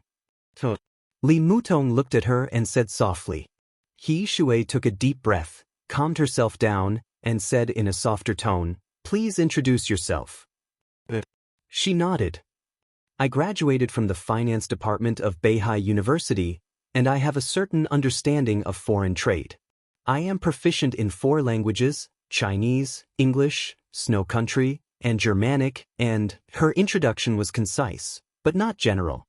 Perhaps because of her beautiful voice, when she finished, the company leaders in charge of the interview all felt a little sorry. The impulse in He Shui's heart became a reality. She just asked a question that didn't have much to do with work. "Miss Li Mutong, are you married? Do you have a boyfriend?" Her bright eyes seemed to dim for a moment, and she shook her head gently. "No, I don't have a boyfriend." He Shui nodded. She didn't even ask for the consent of others. She said seriously, "Miss Li Mutong, I can confirm that you are the talent that our company needs. We can handle the employment procedures for you right away. In the future, I hope that you can be my special assistant. What do you think?" Li Mutong was stunned, and she said softly, "I applied for the position of a clerk. I think it suits me very well." He Shui frowned. The 4 positions that were recruited were the CEO's special assistant, financial assistant, business manager, and clerk. In her mind, Li Mutong in front of her could take any role. She didn't know why she chose a clerk. Was it because she had no work experience? When she was about to speak, Li Mutong smiled. "I insist." He Shui was stunned, and she took the initiative to reach out her hand. "Then, welcome to Su Shui." "Thank you." Li Mutong smiled. He Shui no longer had the slightest interest in the second interview. She smiled and said, "Let's go. I'll take you to handle the employment procedures. You can start work tomorrow. By the way, let's exchange numbers." Where do you live?" In the constant questioning, the two of them walked out one after another. With He Shui's personal accompaniment, the employment procedures were completed very quickly. When Li Mutong walked out of the Su Shui trading building with the work pass, the autumn rain was still falling endlessly. She looked up at the rainy sky. After a moment of silence, she gently raised her hand and hung the light blue work pass on her snow-white neck. Under the autumn rain, she smiled extremely brightly. All the burdens and entanglements seemed to have completely left her. She turned her back to the place where she was going to work, facing the autumn wind and rain, and opened her hands. So relaxed. Like a new life. Chapter 735. The helicopter slowly lowered its altitude in the pure blue sky. Below was a delicate and beautiful small town that almost looked like a telephone. The town was not big, without industrial pollution or dense traffic. The autumn leaves fell on the flat streets, with a touch of messy beauty, but the whole city was extremely clean. Villas were scattered in picturesque places, and large areas of greenery surrounded the whole city. The continuous green color and yellow leaves extended all the way to the end of the small town. The spectacular white waterfall gushed out of the mountain and fell down, turning into a clear lake around the city. The quiet and beautiful town surrounded by the lake seemed elegant as if it had been forgotten by the whole world. This is the best world of mortals. Qin Weibai looked down at the scene through the window of the cabin, and a touch of longing flashed on her perfect face. No disputes, no calculations, no fatigue, and no struggle. If you don't want to do something, then don't do it. Real freedom, peace, and joy. It's too idealistic. In fact, there are some small disputes and contradictions, but most of them are controllable. Compared with the outside, this place deserves the word best. Lin Yuxian smiled. As the helicopter landed on the neat lawn, he opened the cabin door and bowed slightly. "Patriarch, please." Qin Weibai nodded and walked out of the cabin. It had been a month since she got the body of the god of war, and Qin Weibai officially came to Switzerland. This was also the first time she came to the headquarters of the Lin clan. Her feet stepped on the green grass, and she looked up slightly at the small town in front of her and the welcoming crowd in the small town. Under the ancient mottled and poetic city wall, the welcoming crowd stood quietly and neatly, and everyone was staring at Qin Weibai. A golden fishtail dress wrapped her exquisite figure. Most of the time, she wore no makeup and wore light makeup. Under the golden top hat, her sharp and delicate face looked more dreamy. Wearing silver high-heeled shoes and a delicate handbag, she walked out of the cabin with horsewomen standing beside her. Lin Yuxian bowed slightly. The bright and warm sunshine fell on her golden dress. The indescribable beauty and nobility were like a force sweeping the whole city. Quiet, mysterious, cold, and dreamy. She looked sacred. This was the first time that Qin Weibai came to the headquarters of the Lin clan, Wolfrey Heights. It was also the first time that the new patriarch of the Lin clan came to Wolfrey Heights. Before that, the patriarchs of the branches of the Lin clan scattered around the world all rushed back to Wolfrey Heights. The relationship between the headquarters of the Lin clan and the major branches had always been very loose. The headquarters provided the necessary development funds for the branches in the early stage, and after the branches matured, they also had to fulfill the responsibility of supporting the headquarters in terms of funds. Simply put, the headquarters and the major branches usually had no contact with each other except for receiving the funds from the major branches. Only when a branch encountered a great problem would the branch contact the headquarters and apply for arbitration from the headquarters. There had always been only one result of the arbitration, that was, the branch naturally helped the branch. The Lin clan would draw up a support plan as soon as possible. It was possible to ask other branches to give financial support, human support, or even military support and technical support to the branch in need of help. The Lin clan, which had developed for hundreds of years, had never interfered with the development of the branches. The major branches were densely packed on the genealogy, which could be described as various. There were consortiums in Europe, gangsters in North America, drug lords in South America, and warlords in Africa. No matter what kind of support a branch needed for help, the Lin clan could always give it what it needed at the first time. When a branch encountered a disaster, the patriarch of the headquarters would even intervene in person. For hundreds of years, the headquarters of the Lin clan had an expert at the peak of the invincible realm in each generation, which was also one of the keys to the headquarters' transcendent status. In general, the headquarters of the Lin clan had been living a peaceful life for hundreds of years. What they had done most was to coordinate the relationship between the major branches, give some help when necessary, and take back some money. The branches did not give much to the headquarters. The headquarters did not give much to the branches either. But the existence of each other was extremely important to each other. This was the perfect mutual need in politics. To be exact, this was an alliance, which was extremely stable and almost unbreakable. Hundreds of years might make the affection between countless branches and the headquarters become indifferent, but in this alliance, it didn't matter at all. The most important thing was that the two sides could give each other, but no one was a burden to the other. The headquarters did not need the money and power of the branches. Money, power, and status, to put it bluntly, were all external forces. Whether these things were important or not depended on what they could do. And if these things could be done, the headquarters could also do it. They received feedback from the major branches and could do almost everything. When the headquarters had so much money that they couldn't even count it, what was the point of the so-called interests? Similarly, the life in the headquarters was not what the major branches liked. That kind of leisure and freedom might be accepted by the majority of people, but it was not suitable for ambitious people. They could do whatever they wanted in the outside world, had money and power, and had strong support from all over the world.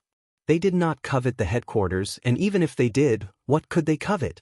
The headquarters had almost no requirements for them. They were a group of carefree, lazy people. What they usually did was to coordinate the work of the major branches and be impartial. Even if they wanted to usurp the throne and become the patriarch of the headquarters, they still had to do this kind of work. They might not do it, but this was equivalent to destroying the survival mode of the entire Lin clan. The major branches would not agree. And those who didn't want to do this work would mostly set up new branches instead of usurping the throne, because the consequences of failure would be serious, and there would be no benefits if they succeeded. On the contrary, the more stable the core position of the headquarters was, the more stable the development of the major branches would be. This was a real win-win situation. This kind of alliance model was diametrically opposed to the way the Wang family of Beihai gathered all the branches. The Lin clan's approach would reduce the cohesion within the clan. To some extent, it would disperse the scale, and then reduce the deterrent, but it would never have to worry about internal strife. This kind of alliance was extremely stable. As long as they did not encounter an unimaginable foreign enemy that fundamentally destroyed the headquarters and all the branches of the Lin clan, this model of the Lin clan could develop for 500 years, 1,000 years, or even longer. The most important condition of this model was that there must be an expert in the headquarters who could control the situation, not only in the Lin clan, but also in the entire dark world. For example, Lin Fengting now. The idea of the Wang family of Beihai was undoubtedly to strengthen the cohesion within the family without limit. In the entire Beihai province, there were 7 sword-holding families, and dozens of branches of the Wang family of Beihai were all gathered together.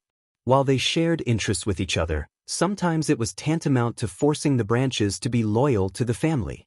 This kind of forced cohesion was undoubtedly the most terrible at times. This was also the fundamental reason why the Wang family of Beihai had been the #1 power in the dark world for hundreds of years. However, the strong centralization of power would also lead to increasing conflicts of interests, so the Wang family of Beihai had never been calm. When the contradictions accumulated to a certain extent, reshuffling became a fixed procedure. Therefore, for hundreds of years, the Wang family of Beihai would almost break out a very fierce internal conflict every once in a while.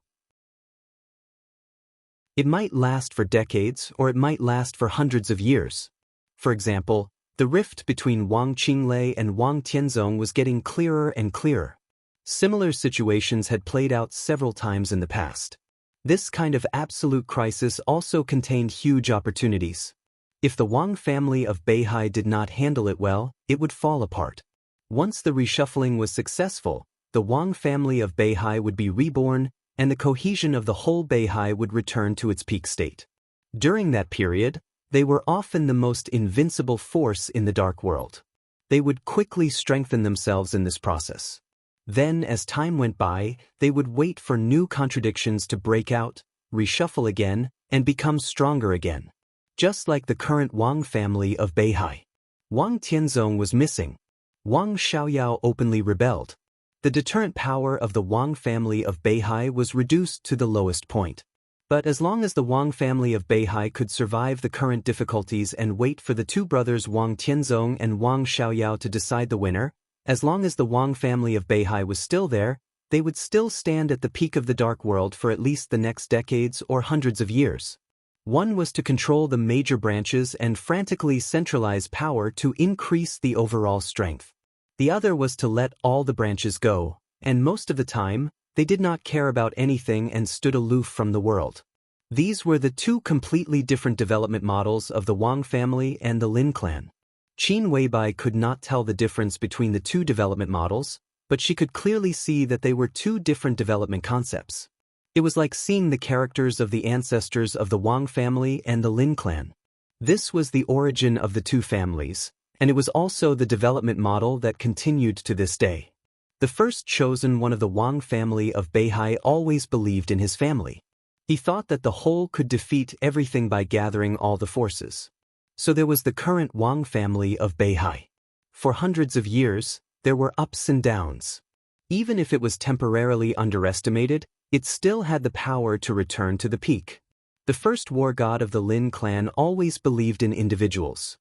He believed that an invincible individual could sweep the whole world.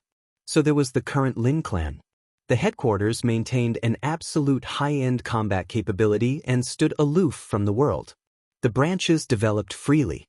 For hundreds of years, they had no ups and downs, never fell into underestimation, and never set foot on the peak. They had always stood in a position that was within reach of the peak, neither advancing nor retreating. Their stability was chilling. Qin Weibai stood there quietly. No one knew what she was thinking in such a short time. The heads and representatives of the major branches of the Lin clan also stood quietly, looking at their new patriarch. She was not an invincible realm expert, but this was the choice of Lin Fengting, the strongest expert in the dark world.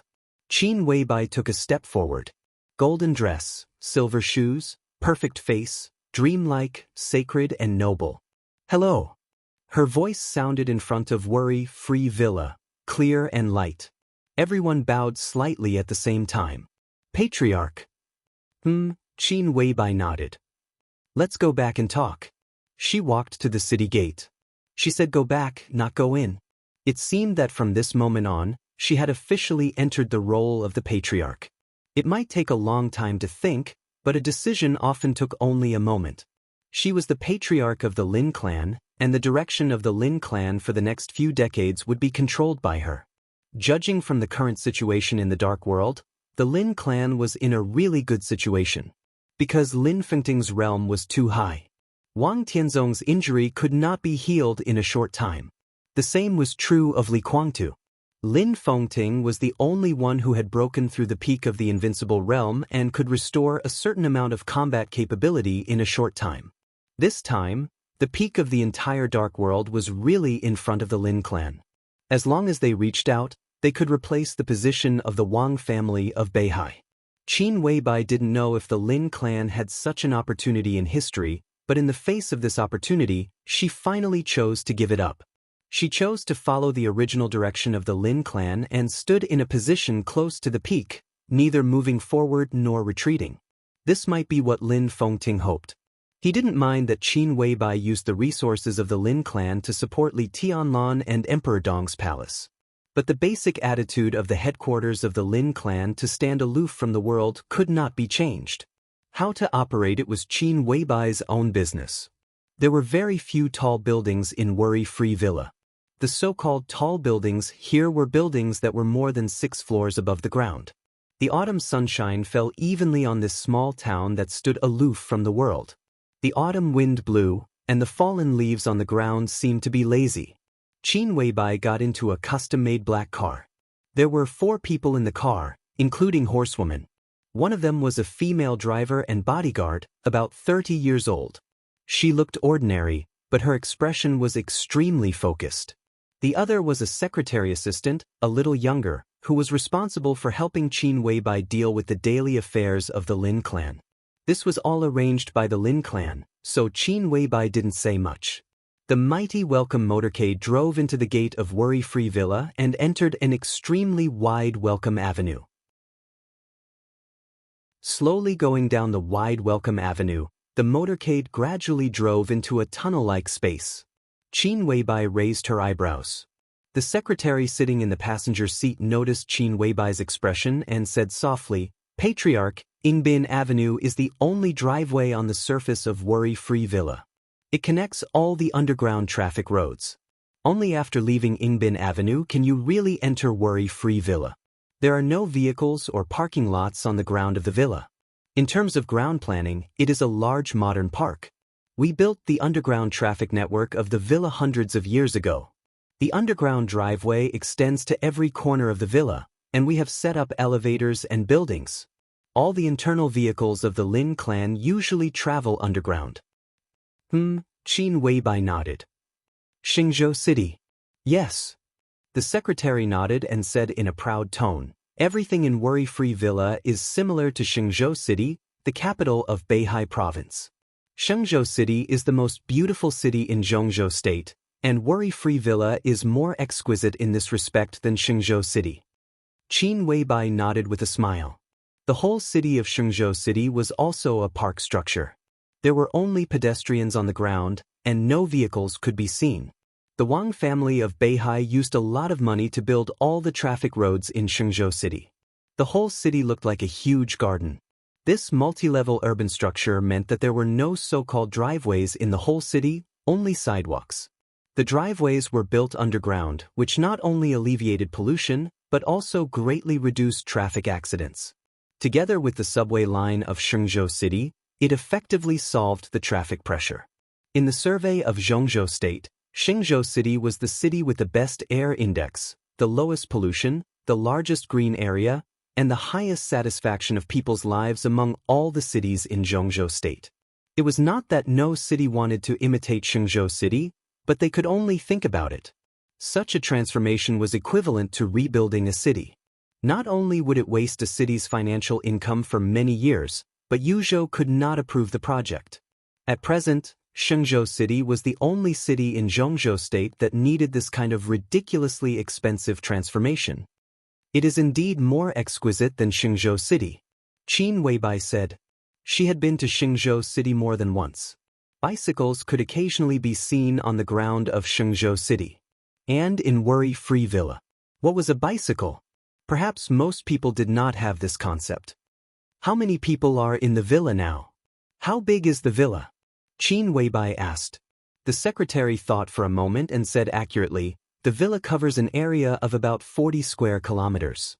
Now there are 3,227 people who stay in the villa all year round, but there will definitely be more and more people in the future." Qin Weibai nodded and said, "I like it here." The secretary pursed her lips and smiled. Her little face was shining with pride from the bottom of her heart. The motorcade finally stopped in the underground parking lot near the center of the small town. The secretary led Qin Weibai into the elevator. When the elevator door opened, they had already entered a single-family villa with an exclusive small courtyard. "This is your exclusive elevator with fingerprint identification. This is your office and residence. Patriarch, if there is anything else you need or if there is anything you are not satisfied with, you can tell me and I will arrange it right away," the secretary said with a smile. Qin Weibai glanced at the decoration in the hall and nodded casually.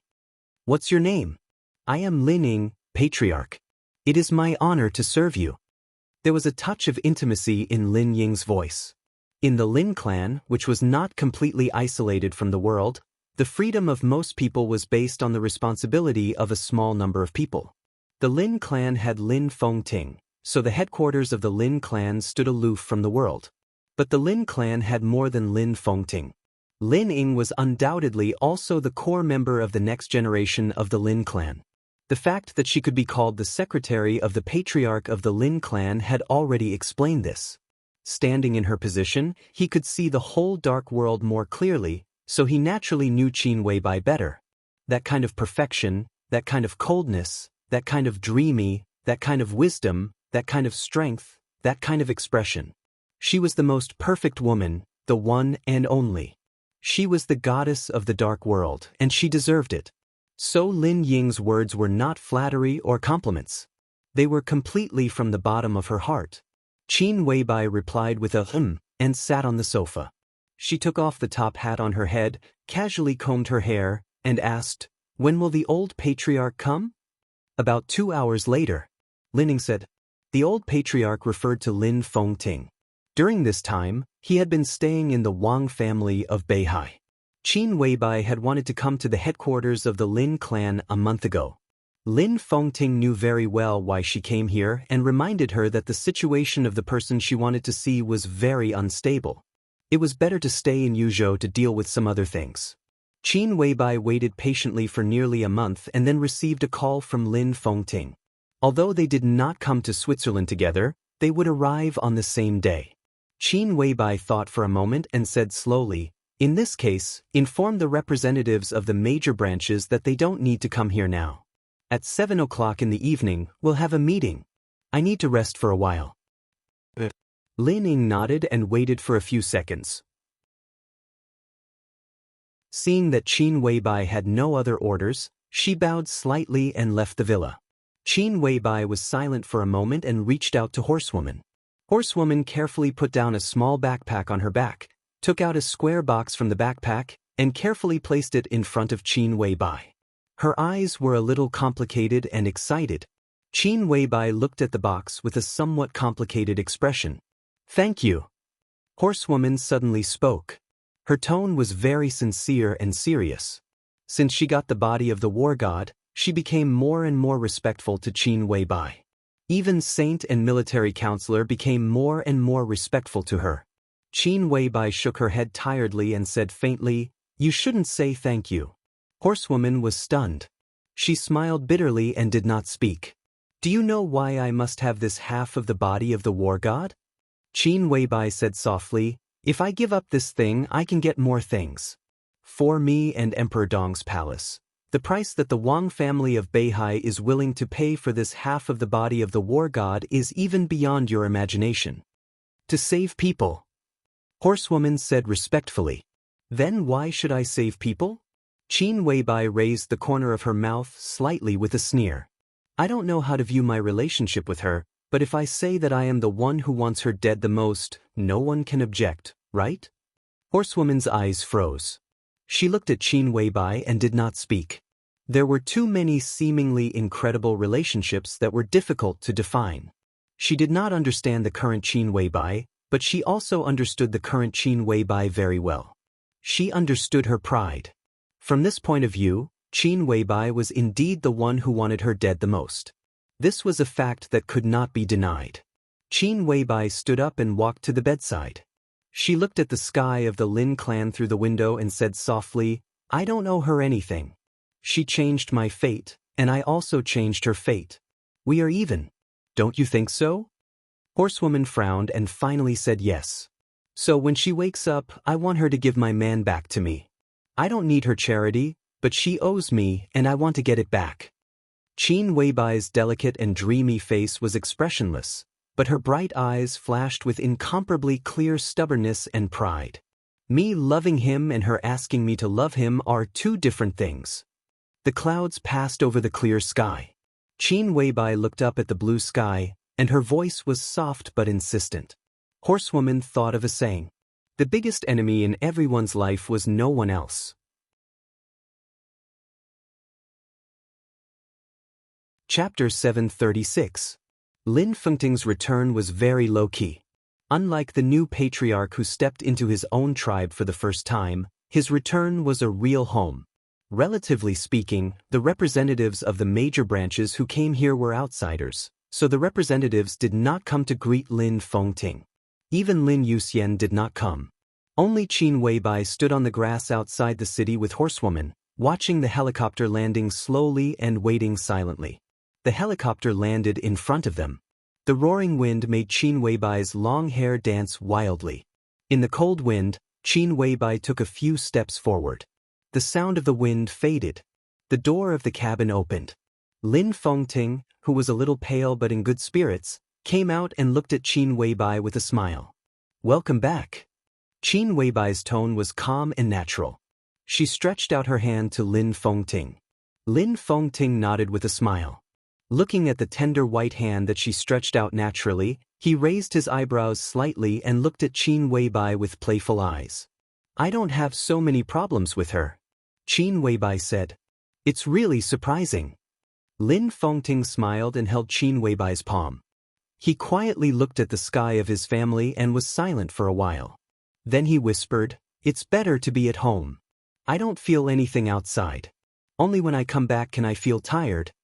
Qin Weibai said calmly, "Thank you for your hard work, sir." Lin Fengting suddenly smiled and said, "Patriarch, let me introduce a friend to you." He turned to look at the cabin.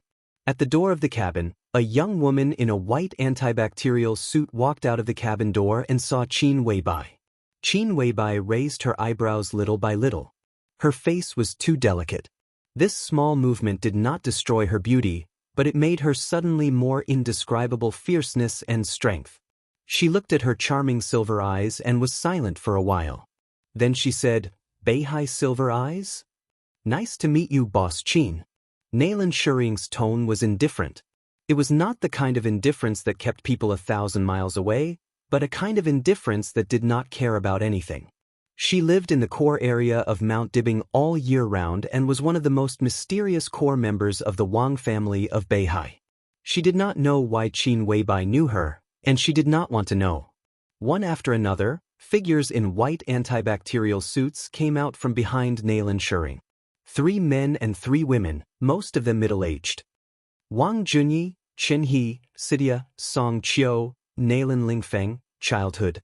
Qin Weibai's eyes swept over them one by one. "Hello, doctors of Team 002. Naylan Shuring's silver pupils suddenly shrank. The expressions of the 6 people behind her changed drastically.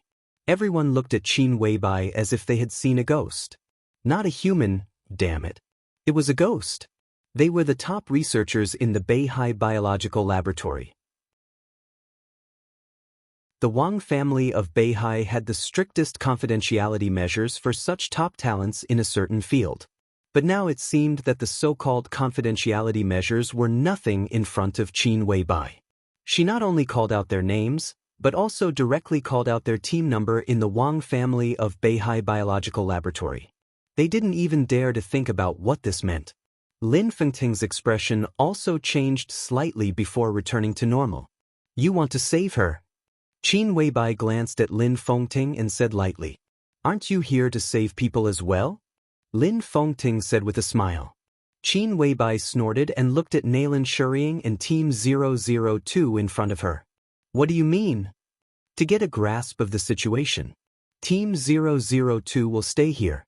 Lin Fengting said seriously, "In this matter, the Beihai family is very sincere. The Wang family of Beihai is very sincere.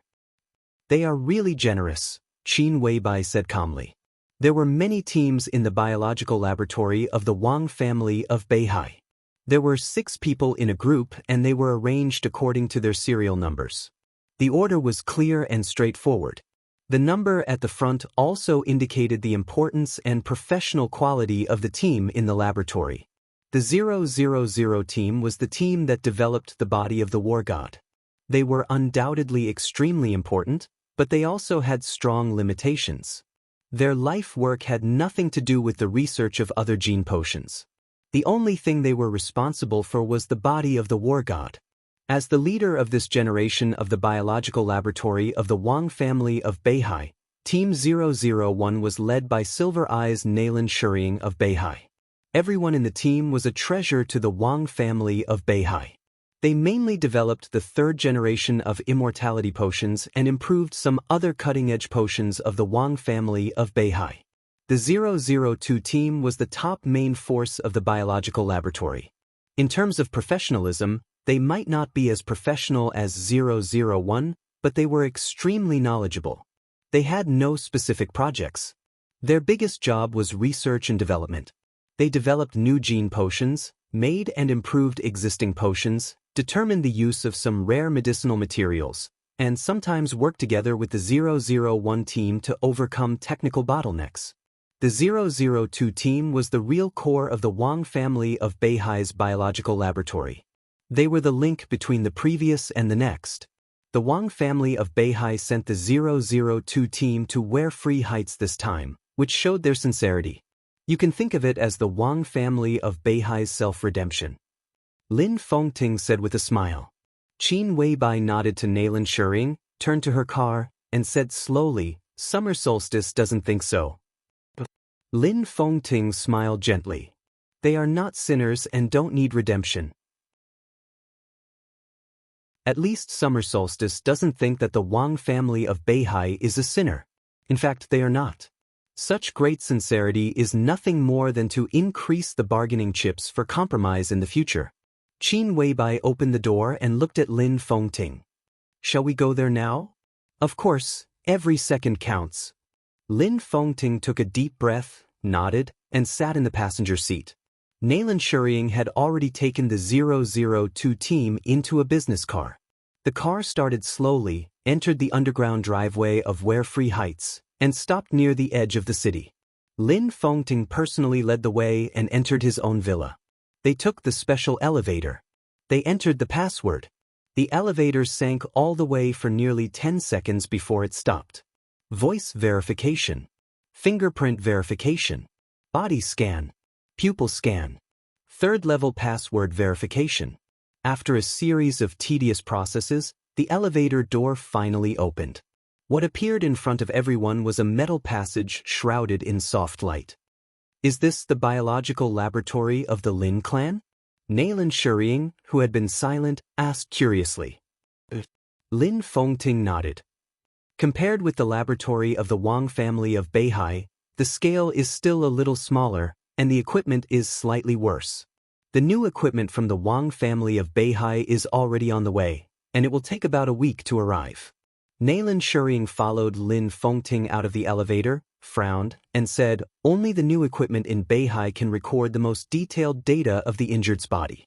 The data of the current equipment may be biased. The deviation won't be very big. Dr. Nalan, I'll have to trouble you for the next week. When the new equipment arrives, we will give you the detailed data of the injured as soon as possible. Then someone will pick you up and take you to Xinyuan City in Tianan," Lin Fengting said in a gentle voice. Nalan Shuriying hesitated and nodded. Xinyuan City in Tianan. That was where she would work in the future. She would work for Dong Huang, who had been imprisoned in the desert prison, instead of for the Wang family of Beihai. This was the deal between Li Tianlan and Summer Solstice, or it could be said that it was one of the terms of the compromise of the Wang family of Beihai. She would leave Beihai and build a new biological laboratory for Emperor Dong's palace with several core technologies in the biological laboratory. This process would last for 10 years. After 10 years, she could return to Beihai. Nalan Shuriying had no choice. The group of people walked on the flat metal path. The more they walked forward, the more silent Qin Weibai became. The atmosphere seemed to become a little depressed in her silence. Pushing open the thick glass door at the end of the passage, a scene familiar to Nalan Shuriying and her Team 002 appeared in front of everyone. The clean and almost cold silver walls, the neatly hung screens, the multifunctional test bench, the electronic recorder, the detector, the large microscope, the multifunctional decomposition device, and the dormitories and small laboratories around the hall. Quiet, rigorous, neat, and professional. After leaving Beihai, Nalan Shuriying, who had been a little nervous, gradually relaxed. On such an occasion, her whole aura seemed to be changing. Where are the injured? She took the initiative to ask. Follow me. Lin Fengting nodded and continued to walk forward.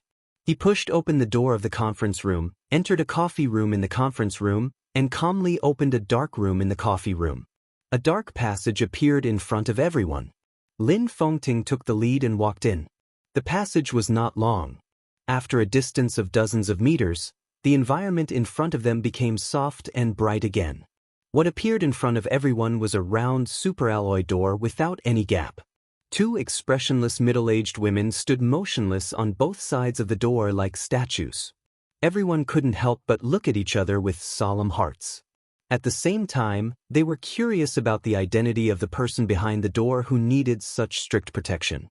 Lin Fengting looked at the door in front of him, and a complicated look flashed in his eyes. He whispered, "Open the door." Two middle-aged women with extremely cold auras bowed slightly and entered a set of passwords at the same time.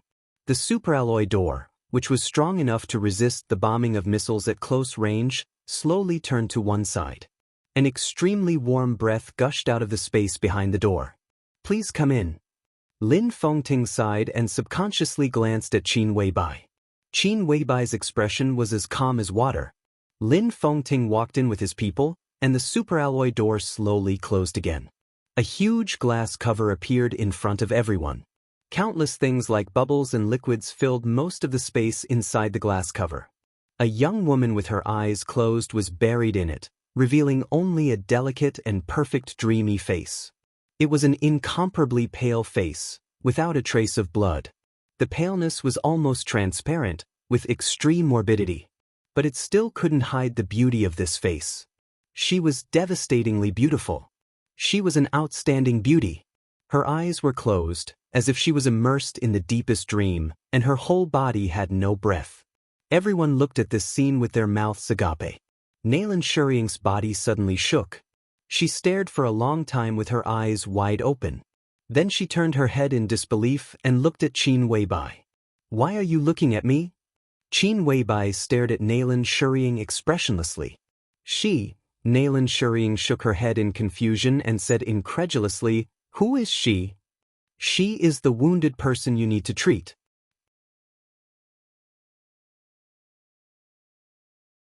Chapter 737. Nalan Shuriying turned her head again, looked at the woman in the glass cover, and took a deep breath. Countless incredible and absurd ideas kept flashing in her mind, and finally turned into disbelief. She took 2 steps forward subconsciously and reached out to touch the glass cover in front of her. Her eyes were a little dazed. The person in the cover lay quietly inside. Her pale, almost transparent, perfect face looked extremely delicate. She restrained her sharpness and extinguished her consciousness. That kind of fragility and helplessness were displayed in front of everyone's eyes. But she gave people a serene feeling. If death was an eternal sinking, she must have been really willing before falling into the darkness. Qin Weibai looked at it calmly, without any expression on her face, but her snow-white hands were clenched tightly. For many years she had made countless plans, walked on the edge of the blade, mixed in conspiracies, and built her own general trend. The trip to Europe, the Samsara Palace, the 12 Supermasters, the extermination of Night Spirit, the Blue Sky Underworld, the Emperor Weapons Mountain, the decisive battle in Heaven Capital, the chaos in Eastern Europe, the Judgment Day, the Termination Day, Mormons, and the Eternal Sword. She said she had been happy. Qin Weibai believed her. But every time Qin Weibai saw her, she planned all of this in an extremely cautious manner. The strength that she showed to the outside world on the basis of countless plans made her an extremely dazzling woman in the dark world. But every time Qin Weibai saw her, she could only feel the extreme sense of exhaustion and expectation from her. She had really used up all her means, all her trump cards, and offered everything she had. The end of Eastern Europe and the end of the dark world. In the frenzied general trend, she personally pierced his chest, stained with blood, with all she had, what she missed, and what she was attached to, all her deep feelings and reluctance. Rising. Burning. The eternal sword. Countless obsessions completely ended at that moment. She seemed to have let go of a lot of things, but there was only one thing she could not let go. But it didn't matter. The entire dark world was almost buried with her. She officially took away an era. The shadows dissipated, the wind and rain stopped, and a sky without shadows was shrouding the person she could not let go of the most. He had his own radiance. All the meeting darkness was her own darkness. Qin Weibai took a deep breath and murmured softly, "How can you be so important?" Horsewoman and Lin Fengting glanced at her at the same time. Qin Weibai's voice gradually grew louder. "Why are you so important?" The knight's expression changed. Lin Fengting narrowed his eyes. Qin Weibai walked to the glass cover and looked at the transparent figure inside, who could be said to be infinitely close to death. She said very seriously, "I'm not convinced." The woman in the glass cover closed her eyes and did not respond. She was like the most exquisite and perfect work of art. Quiet, beautiful, gorgeous, dreamy, but without the slightest vitality. Qin Weibai turned to look at Nailan Shuriying beside her and said in a tough tone, "Save her." Nailan Shuriying glanced at Qin Weibai. She didn't know what the relationship between the two women inside and outside the glass cover was. After guessing for a while, she finally said, "I will do my best." A middle-aged woman in her 50s walked out from a secret door. She was holding a folder in her hand. When she saw the crowd surrounding the glass dome, she was stunned and frowned. Lin Fengting smiled and waved at her. "Sister, let me introduce you. This is Dr. Nailan Shuriying from the Wang family of Beihai. She is the chief person in charge of the biological laboratory of Beihai. Dr. Nailan, this is my cousin Lin Fengyue. She is currently in charge of the biological laboratory of the Lin clan." He did not introduce Qin Weibai. As the new patriarch of the Lin clan, although it was the first time for Qin Weibai to come to the Lin clan, a core figure like Lin Fengyue naturally knew her existence. "Hello, Dr. Nailan." Lin Fengyue took the initiative to reach out and shake hands with Nailan Shuriying. The person in charge of the biological laboratory of the Lin clan was not beautiful. She was in her early 50s, and there were even some age spots on her face. Her hair was almost all white, and she looked gloomy and serious from head to toe. She obviously knew what Nailan Shuriying was here for, but she did not show any mercy when she spoke. She just said seriously, "I thought Dr. Nailan and your team could do their best. It is said that the biological laboratory of the Wang family of Beihai is unparalleled in the world. I'm not convinced. Dr. Nailan, I hope you can prove this to me." Nailan Shuriying nodded and did not take it seriously. "I need the physical data and brainwave records of the injured, as well as the report of cell activity in the past 72 hours, blood tests, body x-rays, and your conclusions." Lin Fengyue took a deep look at her, handed the folder in her hand to Nailan Shuriying, and sighed, "Most of the things you want are here, please come with me."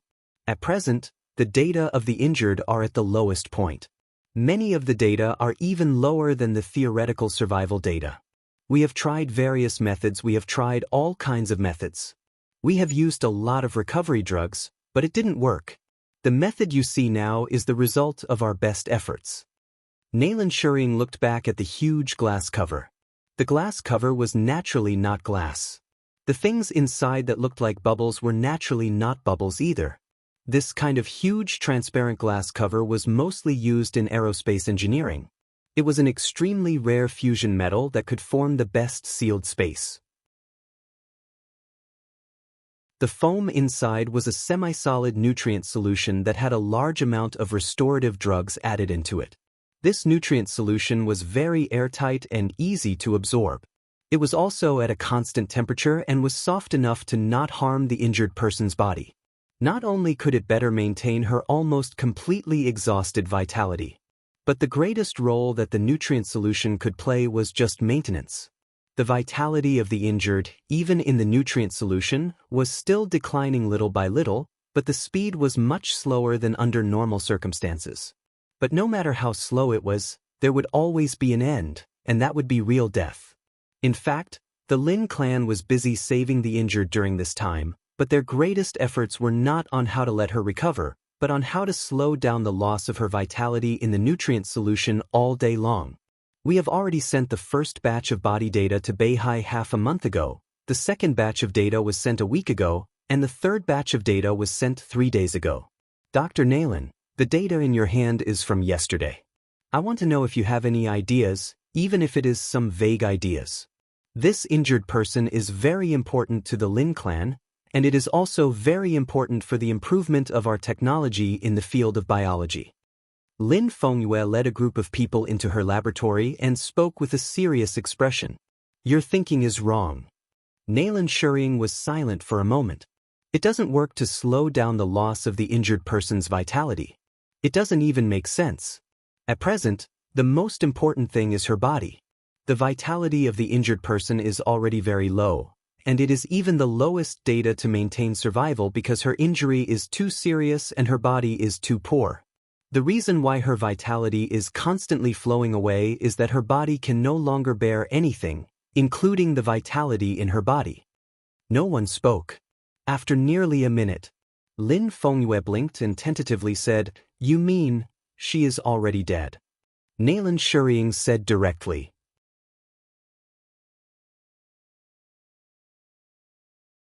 Chapter 738. What nonsense are you talking about? Just as Naylan Shuriying's voice fell, Knight's somewhat angry voice suddenly sounded. Dr. Lin just said that she still has vitality. She fiercely glared at Naylan Shuriying. Her face was distorted and looked somewhat ferocious. But her body is already dead. Naylan Shuriying said seriously, Vitality is the guarantee to support the survival of the body. As long as the body exists, vitality can't keep flowing away. The Lin clan's way of dealing with it is very professional. Under such circumstances, her vitality is still declining, which can only mean that her body is dead. That vitality is the last trace of activity of this body. A dead body naturally can't retain vitality. The Lin clan's current method is equivalent to forcibly keeping a person who is about to die, which is like defying the heavens. The knight's body shook violently, his face as pale as snow. Is there any other way? Lin Fengting said in a low voice. He had never thought that the situation would be so bad. Fuse. Naylan Shuriying said calmly, This is the only way I can think of to strengthen her already dead body and temporarily fuse her vitality with this body. The corners of Lin Fengyue's mouth twitched. In the end, she couldn't help but smile bitterly. Our Lin clan doesn't have such a technique. As far as I know, the so-called fusion technique is only in theory. Even if we can do it, the vitality in the injured person's body won't be enough to support this body. That vitality is too little for a dying person. Yes, so once the fusion is successful, the data we get will be even worse than it is now, much worse. She will also be closer to death than she is now, but that way she can preserve the last bit of her life force in her body. Naylan Shuriying's voice grew calmer and calmer. Beads of sweat appeared on Lin Fengyue's forehead. It's worse than the current data, she whispered to herself with an ugly expression on her face. This state, neither dead nor alive. Naylan Shuriying said slowly, Right now, the remaining vitality is not enough to support her life.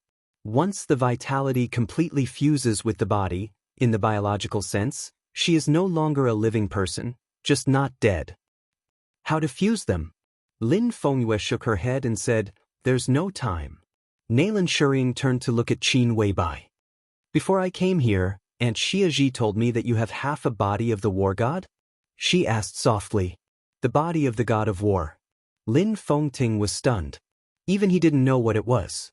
Qin Weibai glanced at Horsewoman. The knight took out the small square box from his bag and handed it to Naylan Shuriying.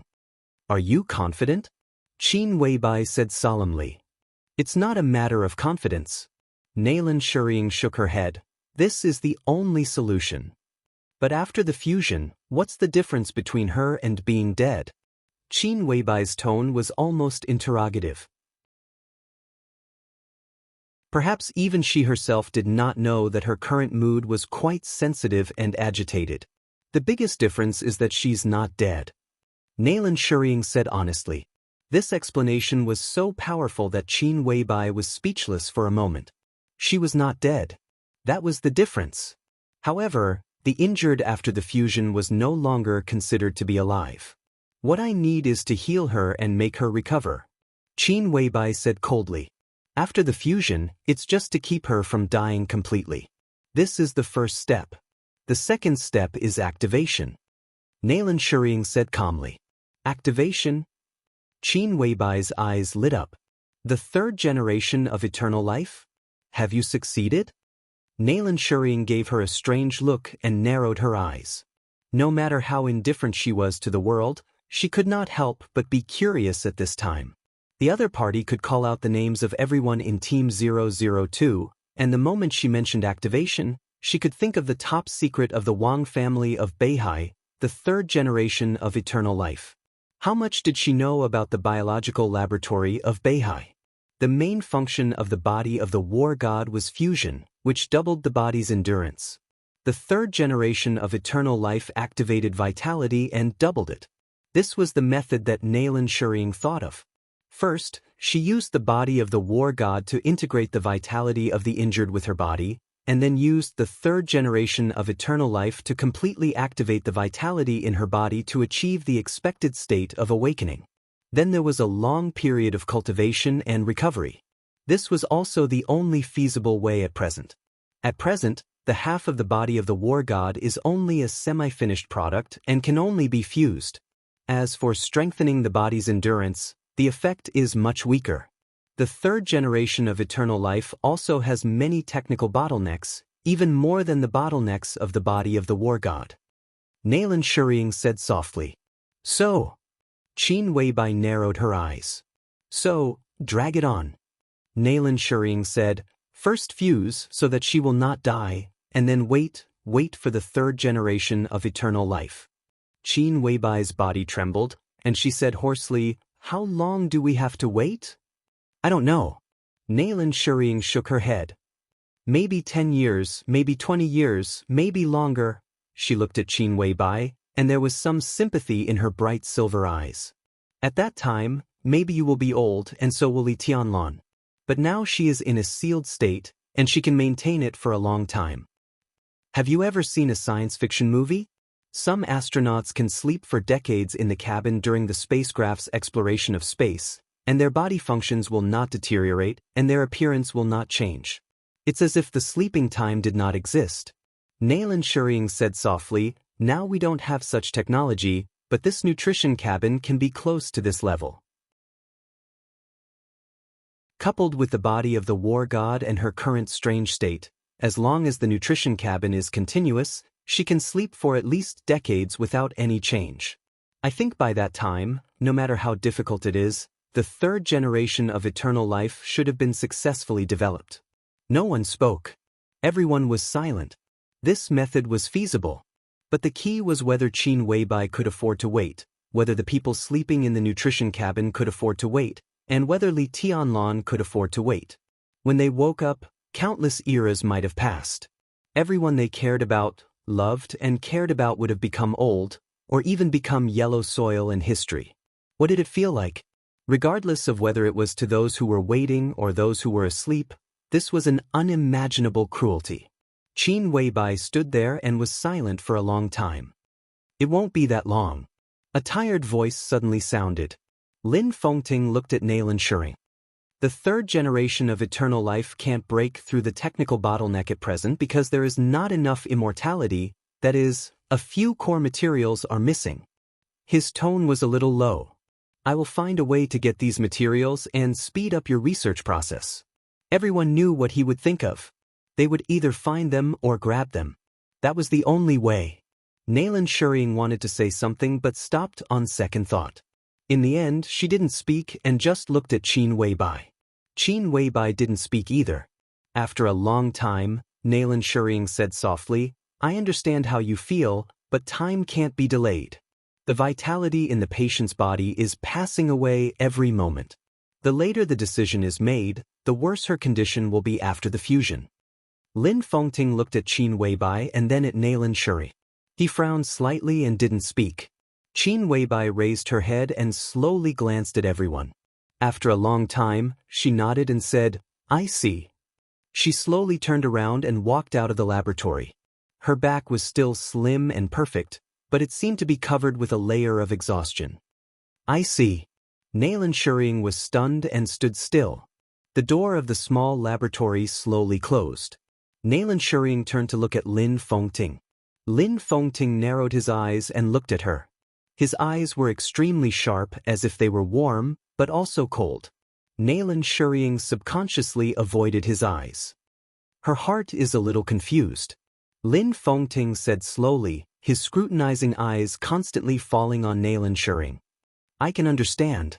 Naylan Shurring took a deep breath and her tone was still calm. But I didn't.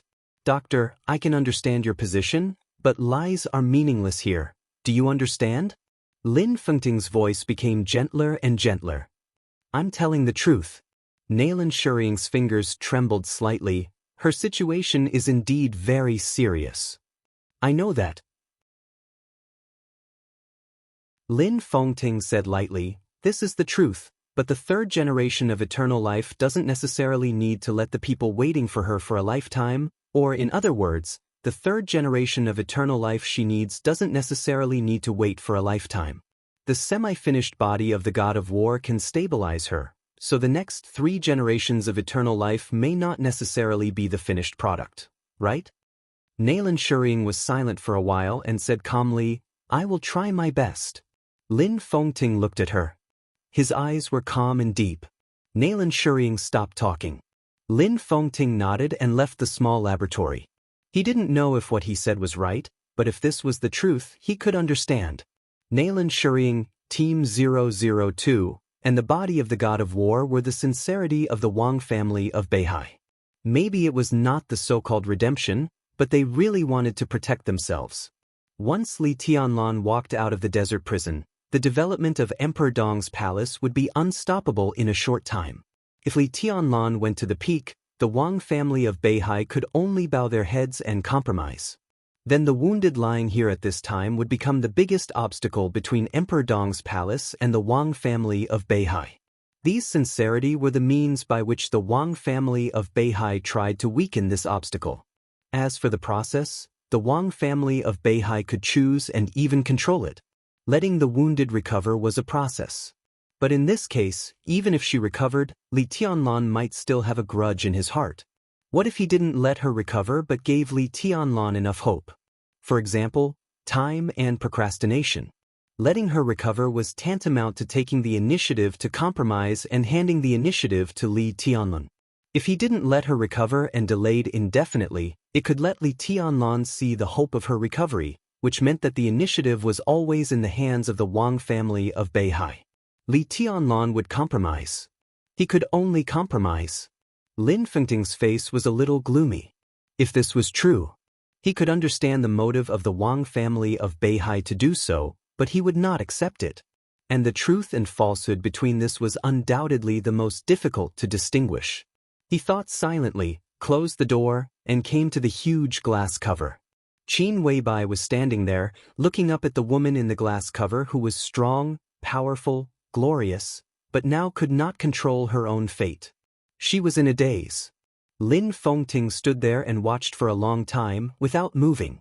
After a long time, in the almost frozen picture, Qin Weibai reached out her hand and gently knocked on the glass cover in front of her. She said slowly, I know why you did this. Her voice was so soft that it was almost a whisper.